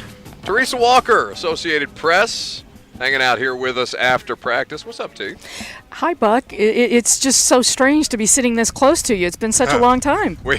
I know. Every time we do the podcast, it's on Zoom. Everybody's connection is lagging. We can actually do a productive product here. I'm excited about it. It's amazing, isn't it? It is. And we've got a breeze, which is maybe not helpful. Now, damn it, Teresa, you did the thing we've Dang just... it, I we've just blistered Lucas. Scolded Lucas for. Lucas, what did you do? Tell the audience what cardinal sin of Titans media, since you're going to be out here, you must be considered Titans media for the foreseeable future. What cardinal sin did you break? I remarked at how lucky we've been with the weather through the first few days of training camp because I'm not a superstitious person. Trash. And sometimes I do enjoy drawing the ire of very superstitious people by doing that because I believe my words have no effect on what the weather will look like tomorrow. Well, you're in the wrong business, kid. I will tell you that Theresa is basically work mom. She has been that for me for 7 years. And so I've learned this the hard way. Theresa, is there any more meaningless filler conversation that pisses you off than the idea of, oh, we're getting really lucky with this weather here lately? Because it makes me want to strangle somebody. It makes me want to strangle somebody, and I am mad at myself now for mentioning the wind because that's the thing. It picked up. As soon as you talk about it, if there's cloudy day, look, we were talking about the clouds a few minutes ago. It is sunny. Sun's out. And it gets windy or it dies. And in 25 previous camps and seasons, it never fails that when you talk about the clouds, it goes away. Or it can be a gorgeous day, and then as soon as it's time to talk to players, sun's out, and if it was a still day, then it's a breezy day, and you can hardly hear over your tape recorder because it is so windy out here. The weather is always out to get you, is the point. The weather's not your friend. Never. The red zone was not the friend of the offense today. They struggled. Struggled is probably the most diplomatic way to put it. I think there were some plays that you felt okay about, but Ryan Tannehill on the whole remarked to us, Theresa, and the audience heard it via the press conference, that they were not nearly as crisp as he would have liked. Well, absolutely, and I'll point this out. 10 of 11 starters back on defense, and traditionally when you have defense is ahead of offense early in training camp to begin with, and then, oh yeah, this was a good defense last year with so many guys back, so I'm not surprised, but the fact of the matter that's going to stand out to me is the fact that Tannehill is keeping, and the Titans are keeping the ball off the ground a lot and out of DB's hands, at least when Ryan Tannehill's throwing it. So it wasn't a great red zone session. I will say this: Malik Willis looked better to me in that session than Logan Woodside did today. But that's early. Uh-oh, Theresa, we're going to get calls now. 615-737-1045. Quick to the phone, 615-737-1045. If you have any questions about what took place on the Titans practice field today as we hang out with our friend, the Queen, Theresa Walker, she of the first question of every Mike Vrabel press conference, hanging out here with us on 104.5 The Zone. Malik has been interesting to watch, Theresa, because I would not describe, in the same way I did not describe the offense as crisp in the red zone today, I would not describe his first couple of days as any kind of crisp, but it's a very, very much learning process for him, and good to hear that there was something materializing today in a way that was tangible for us to see.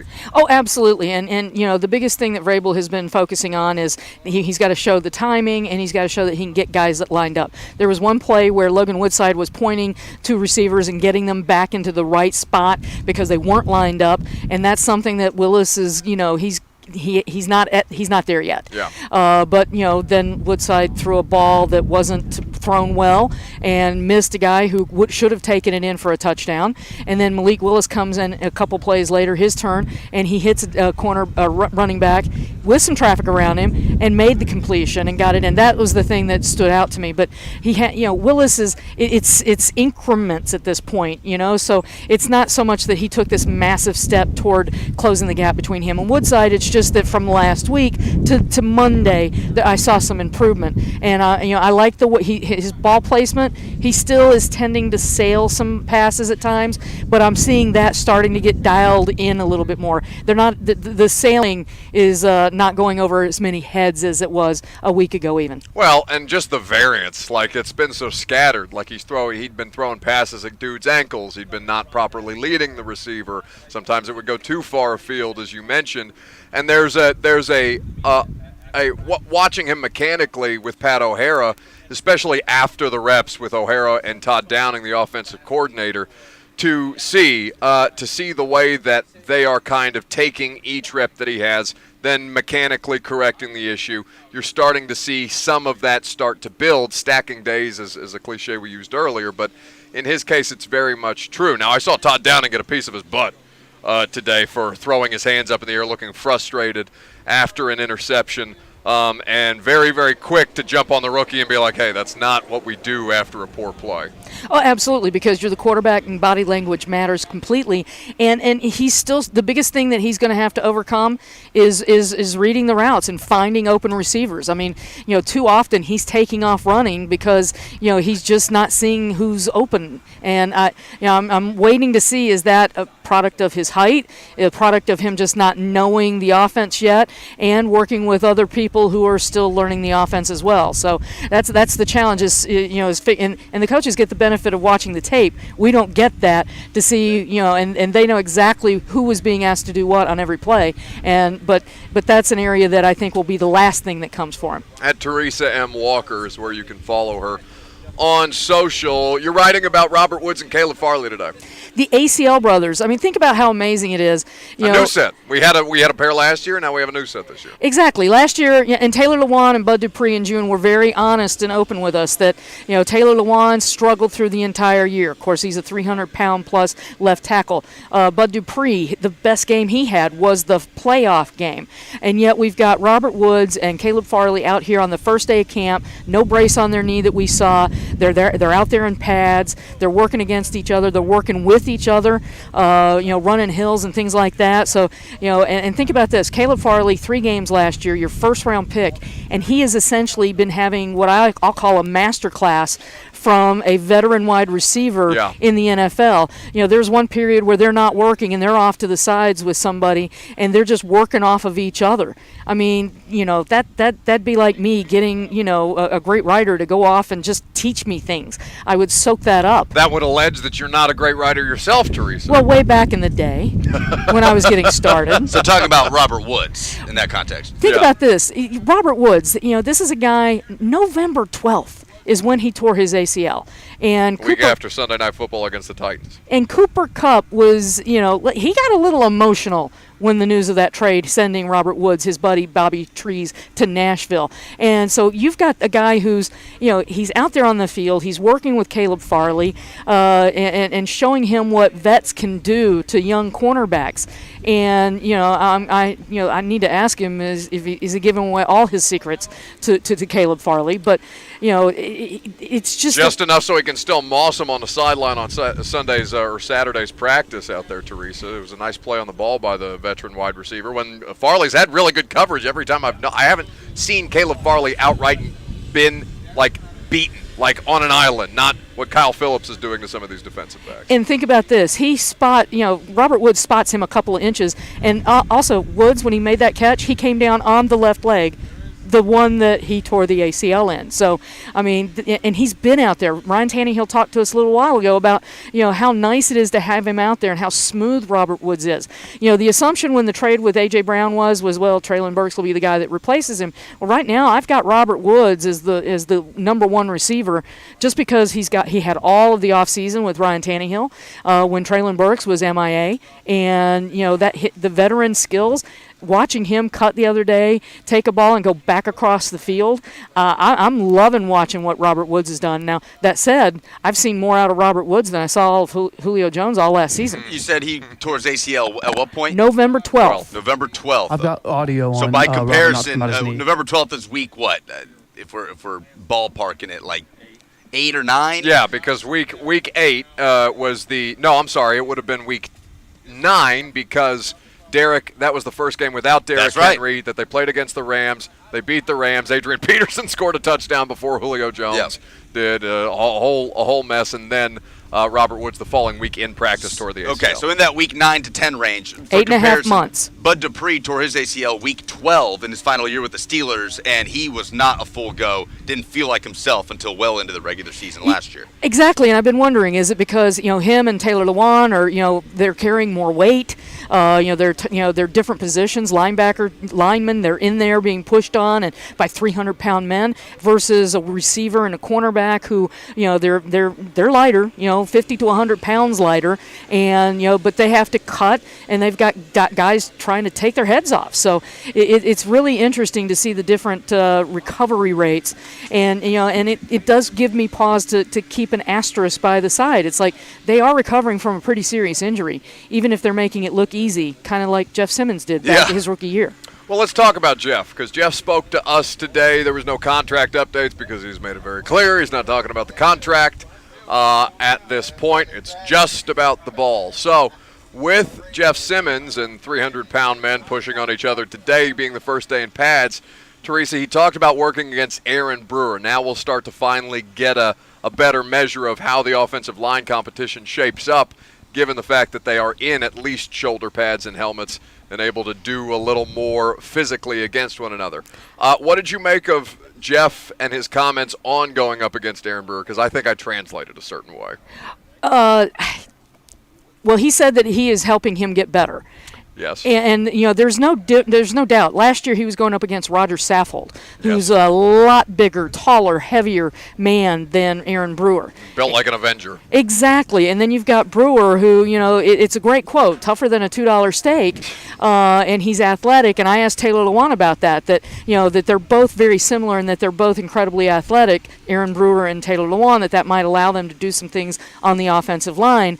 But, yeah, Heart of a Lion, it sounded almost like a backhanded compliment. Well, that's kind of where I'm going. That's kind of where I'm leading you, because to me, when he says I've faced bigger guards in the league, but he's got the heart of a lion, all that means to me is Jeff Simmons has been throwing this man around, but damn it, he comes back for the next play. Exactly, and that's the challenge, is we've got an offensive line with an opening job at the left guard spot, and I'll admit, when they signed Jamarco Jones, that's who I kind of penciled in as the guy who would get the first shot at that job, and instead it's Aaron Brewer, and this is a line that has to prove two things: that they can protect the quarterback after giving up 47 sacks last year, and let's face it, they've got to run block better, because even though they did yeoman's work in front of Deontay Foreman and Dontrell Hilliard, it's a little different. Let's face it, Derrick Henry seems to be really good when he runs behind Taylor Lewan, so that's going to put a lot of pressure on that left guard, whoever it ends up being, to make sure you're blocking holes for a guy who's dang near as big as you are. In what sense, Theresa? Size and weight. Well, for the audience at home, I'm 6'2", 222 this morning. No, that was a mention on Aaron Brewer, not you. Well, do you think Mike Vrabel would describe Buck in the way of tougher than a $2 steak? No. How many dollars? What's the dollar amount of steak that Vrabel I don't think use? it would be steak, Lucas. I think it might be a box of donuts. Whoa! Theresa! Donuts, really good donuts. Like the Kraft donuts? Like yes, the multi-layered donuts? Tougher than a dozen freshly glazed Krispy Kreme donuts. There you go. Just problematic, all of this. Theresa Walker, at Theresa M. Walker, hanging out here with us. It feels like everybody feels the need when they sit down here with us, Lucas, and they put on the headset. They feel the need to take a shot. I don't know what that is. I don't know if this is an Omar situation where if you come at the king, you best not miss, and Teresa's just going for my kneecaps. But I don't appreciate it. You walked into the 2x4. It's always there for me. That's the problem. The 2x4 always there. We've got calls. If Theresa, you want to go full sports talk radio? You want to take some calls? Sure. 615-737-1045. Trey is in Antioch. What's happening, Trey? Hey, what's going on, Buck? Yeah, I just want to know what Christian Fulton did today, because I know last week he didn't really have the best training camp. So has he gotten better today, or... Well, still struggling out there? It's an interesting point that you bring up, because you're right, Trey. Thank you for the call. 615-737-1045. Theresa, I saw him get beat. 101s, they're going to get beat. Like the DBs are going to get beat. But it's not even the fact that I saw him get beat. It's the fact that I saw him committing penalties afterwards in the one-on-one drills that I didn't like. And that's the thing. It was quite an impression the first day on Wednesday where the offense goes deep and they beat Christian the first time with the pass to Nick Westbrook-Akinye, if I'm remembering, and then they go right back at him to Traylon Burks, who had the amazing stretch out and dive for that ball. So it doesn't help. And, we're all watching Caleb Farley because, well, he played 3 games last year, and we're expecting him to start. And McCreary's exciting, and Elijah Molden's not out here, so you're talking about then a legit competition that you have to keep your eye on. I think the best thing that we could say about Fulton today and Saturday is that I did not notice Christian Fulton in a bad way. Same, and that's the thing. I've been going through my head since you asked that question, if I remember anything specifically, and I don't. And, while you'd like to see him breaking up more passes and getting his hands on the ball, things like that, there's going to be days where you just don't, and you're just simply in coverage. Gary Todd has tweeted us, Theresa Walker showing why she's the GOAT of a largely male-populated profession. Hashtag donut boy. You happy? You happy with yourself? See what you did? Donut boy. Sorry. There were donuts in the studio the other day, Theresa. These wild animals that I work with, they had enveloped them in real time. I will admit to having one mini donut about the size, a little bigger than a what would you call? What do you call those? The kind of coins that they flip, like just the ceremonial coin, a silver dollar. Thank you, Kirby. I haven't physically held change in my hand probably since 2016. But a silver dollar. I had a silver dollar sized donut, one of these boutique donuts. But that's it. I'm not donut boy. This is trash. Buck, the Titans PR had donuts for us on the first day Wednesday. I didn't eat one. I didn't either. I walked right by them. It's like that's what you got to do when you're trying to lean up for the season. 220 by Baltimore. That's next week. That's so right. Clock's a ticking. 10 days. All right, everybody, don't get so excited. D. Lee tweets us exactly. I'd be a $2 something, but I'm just not sure it'd be steak. I think that's accurate.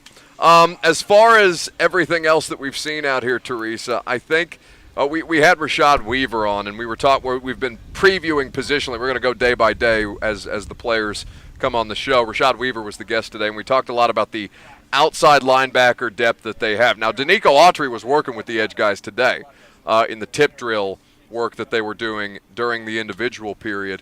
But I feel as confident in that position group as I have since Brian Arakpo and Derek Morgan, and it's not nearly the kind of high-end athletic potential that those former Titans provided when they were at least consistently getting pass rush with Casey up front. Oh, without a doubt. I mean, I'll go back further than that. I'm trying to think. It's been a very, very long time since they've not only had that front four, but to have depth. Yeah. Now granted, we got to see Weaver stay healthy and Ola Denny as well, but they've got some guys who are looking like if they stay healthy, they're going to have they're going to be able to rotate in, and when you do that, you keep guys fresher.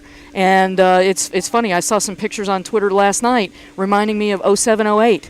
And that defense that was one of the NFL's top 10 across the board, and it's because they had some depth. And those are the guys you need. As great as Landry, Dupree, Simmons, Autry can be, you've got to have some guys that can give them a breather, and that's what helps them be at their best in the fourth quarter. That's what made Javon Curse so great. Is that they were rotating guys in.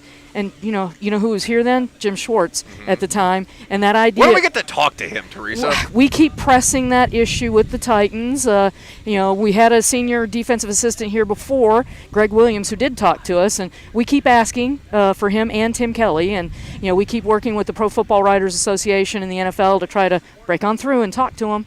Well, as our recently re-elected leader of the Pro Football Writers of America, Theresa Walker. Local chapter Nashville. Local chapter Nashville. Important clarification, but still, bloated with power at this point. Many, many year terms. Third at this point. Have you tried to upset any election results? Have you tried to work behind the scenes nefariously to make sure that you stay in power? I feel like you have some of that to you. I would if I needed to. Haven't needed to at this point. That's shameful. Theresa Walker. You're the best, T. Thanks for hanging out. Thanks, Buck. Lucas, appreciate the time. And I owe Kirby a belated public thank you for the Pepsi he shared with me in L.A. It was so needed on that Thursday. Thank you. Yes, Super Bowl. Kirby, what the audience does not know is that Kirby keeps a stash of Pepsis with him wherever we go. He brings his own Pepsi to Los Angeles for the Super Bowl. Bowl. He brings his own Pepsi to Titans training camp because they have Coke sponsorships. He is the most prepared person when it comes to your beverage needs, and cigarettes if you smoke. I was so grateful. Thank you, sir. All right. That's about as much thanks as you're getting today, Kirby. We will come back and discuss the Deshaun Watson, the latest on Deshaun Watson, and do some polls before Kirby yanks the microphone off of my face. Live from Titans training camp. It's 104.5 The Zone.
Will Bowling, Lucas Panzica, Kirby's off with a cigarette somewhere, making sweet, sweet love to it. Maybe a Pepsi alongside. Well, you don't like that visual? What happened there? Hey, I can't hear y'all. Apparently, Brett can't hear us, so that's important to not have Kirby here. Brett, can you hear me now? I can only hear you through preview. You can hear me through preview. Excellent. Well, we will. Brett, put it in program one. Though. Put it in program one? Yep, that's my fault. Okay, very good. Brett, can you hear me now? I got you. Oh, excellent. Outstanding. Don't shake your head at him. That was you and me for the first 4 months of our relationship, Lucas. Fair enough. Shame on you, really. Welcome back live from St. Thomas Sports Park. Last segment of the day here on 104.5 The Zone. That means that my joke about Kirby Allen Kirby making love to a cigarette did not make it to air. It's very disappointing. I thought that was the best thing that I did today.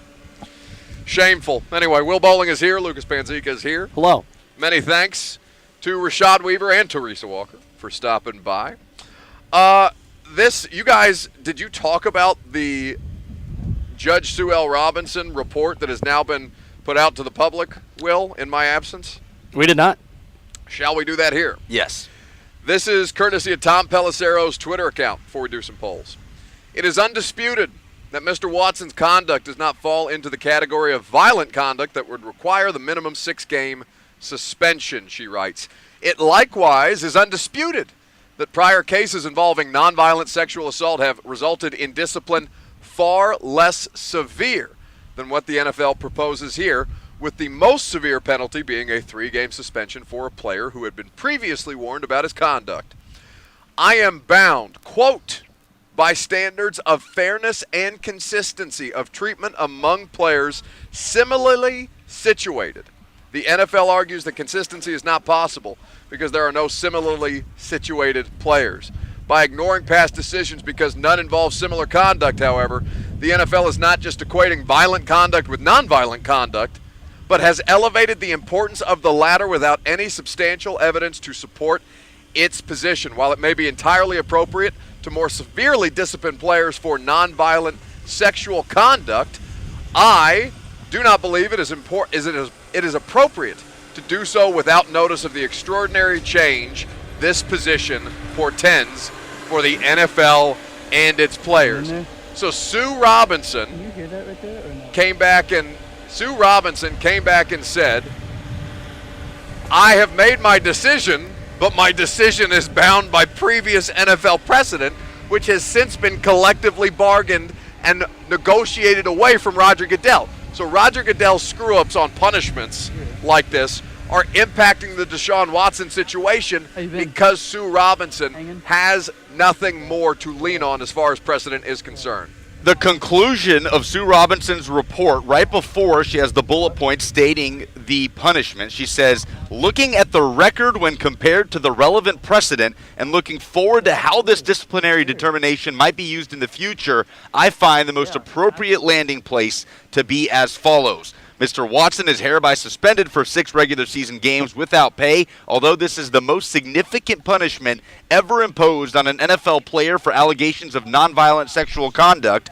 Mr. Watson's pattern of conduct is more egregious than any before reviewed by the NFL. So if you got problems with the Watson suspension, long story short, take it up with Raj, because it is his decision-making in the first place that had this collectively bargained and negotiated away from him. It is his decisions in the first place that Sue Robinson is now basing her rulings off of, and that future independent arbitrators will do the same if they are to be bound by previous NFL precedent. It's an indictment of how the NFL has dealt with these issues in the past. Sue Robinson is a federal judge. She says, I can't just make up punishments. I have to follow some sort of precedent. This is the precedent that the NFL has set and how it has dealt with these situations in the past. I think that's the disappointing aspect of this, too, is that with a third party, with an independent arbiter, you need some sort of other precedent and some other standard that an independent arbiter is using. At that point, might as well just have Roger Goodell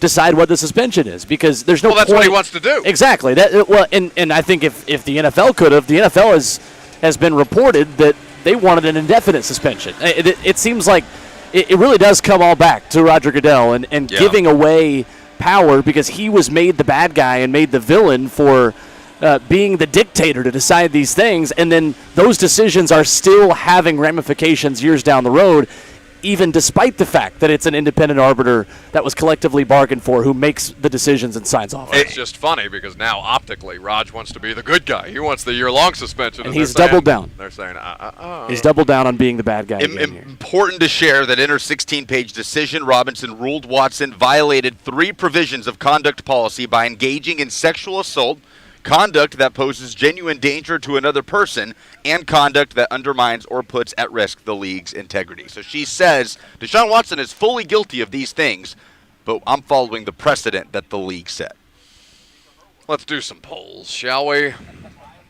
Hello, everyone listening to the Buck Rising Show. This is Benjamin Kenobi, Yes! known What a as vibe change. Obi-Wan. Yeah, quite a I have vibe but one change. thing to say. Tell me, Lucas, Obi-Wan. Use the Force. Use the Force, Lucas, to help interpret what the hell Chewie is saying.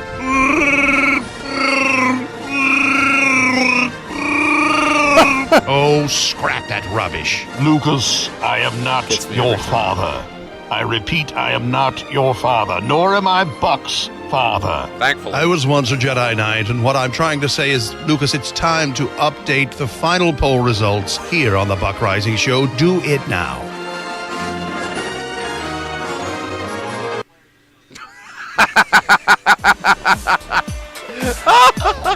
Thank you, Ben. The polls are brought to you by Two Rivers Ford. The force happens subtly, or suddenly, rather. Custom order any new Ford from Two Rivers. They will deliver it to you when it gets manufactured. What will the Browns' record be when Deshaun Watson comes off of his 6-game suspension? A reminder, they play the Panthers, the Jets, the Steelers, the Falcons, the Chargers, and the Patriots. George says 2-4. Dylan says 1-5. Ryan says 2-3. The math is not quite right on that. It's okay. We listen. Just like we can't do math on air, we will not hold it against you. A lot of if people you do not do math projecting well 3-3 as well. Well, 3-3 is fence sitting. Have an opinion, you cowards, is what I would say to you, even if that is probably the most fair and accurate assessment. Does the NFL actually appeal Deshaun Watson's suspension? They put out a statement saying that we will find out here in the coming days. They have 3 days to do it. 54% say yes, they do. Well, I think they can't because they just banged themselves on precedent. Why did AJ get traded and Deebo Samuel didn't? I'm proud of us for not talking about AJ's tweet I today. didn't get it to it today. Michael Bolin of CBS Sports says Deebo is better. Well, he's used more, but he has missed more games than AJ, which I looked up last night on Pro Football Reference. Because I know Deebo, I can't remember what the injury was in 2020, but he missed a chunk of time. A.J. Brown has, in fact, been more available than Deebo Samuel. But the difference between all these contracts, because Terry got one, DK got one, Deebo got one, they all got 3 years with their existing team. A.J. got 4, which I find to be interesting given that, he wanted to trade. But I know that A.J. tweeted. I don't care that A.J. tweeted. If you would like to be butthurt about A.J. tweeting, I invite you to go ahead. I award you no points, and may God have mercy on your soul. Brad says the Titans were confident that they could, A, get a much better value at wide receiver with the pick they got in the trade, and B, use the cap space created in the trade to extend Jeffrey Simmons. Interesting. They have the money. They don't need to be moving money around to extend Jeff. They're going to be fine. 43.5 sacks for the Titans defense in 2022. You taking the over or under? 83% are going over.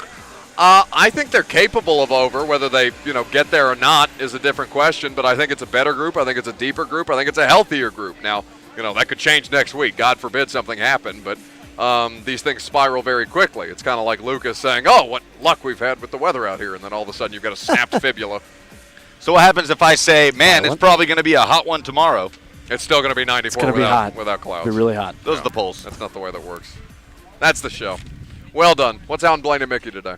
Blaine and Mickey are talking to Jimmy Wyatt at 2:20. The Ding Dong of the Week in Hour 1. And Blaine is back after a week of well-deserved time off. Very exciting to have Blaine back. 3HL. After that, we're live at training camp tomorrow. Christian Fulton will sit down with us, and I'm sure we'll corral some more of our media friends to come work for free. It's always a pleasure. For Kirby Allen Kirby, for Will Bowling, Lucas Panzica, I'm Buck Rising. Appreciate you guys hanging out. We'll talk to you tomorrow at 10 if I don't catch you tonight at 8 p.m. on A to Z Sports Prime Time.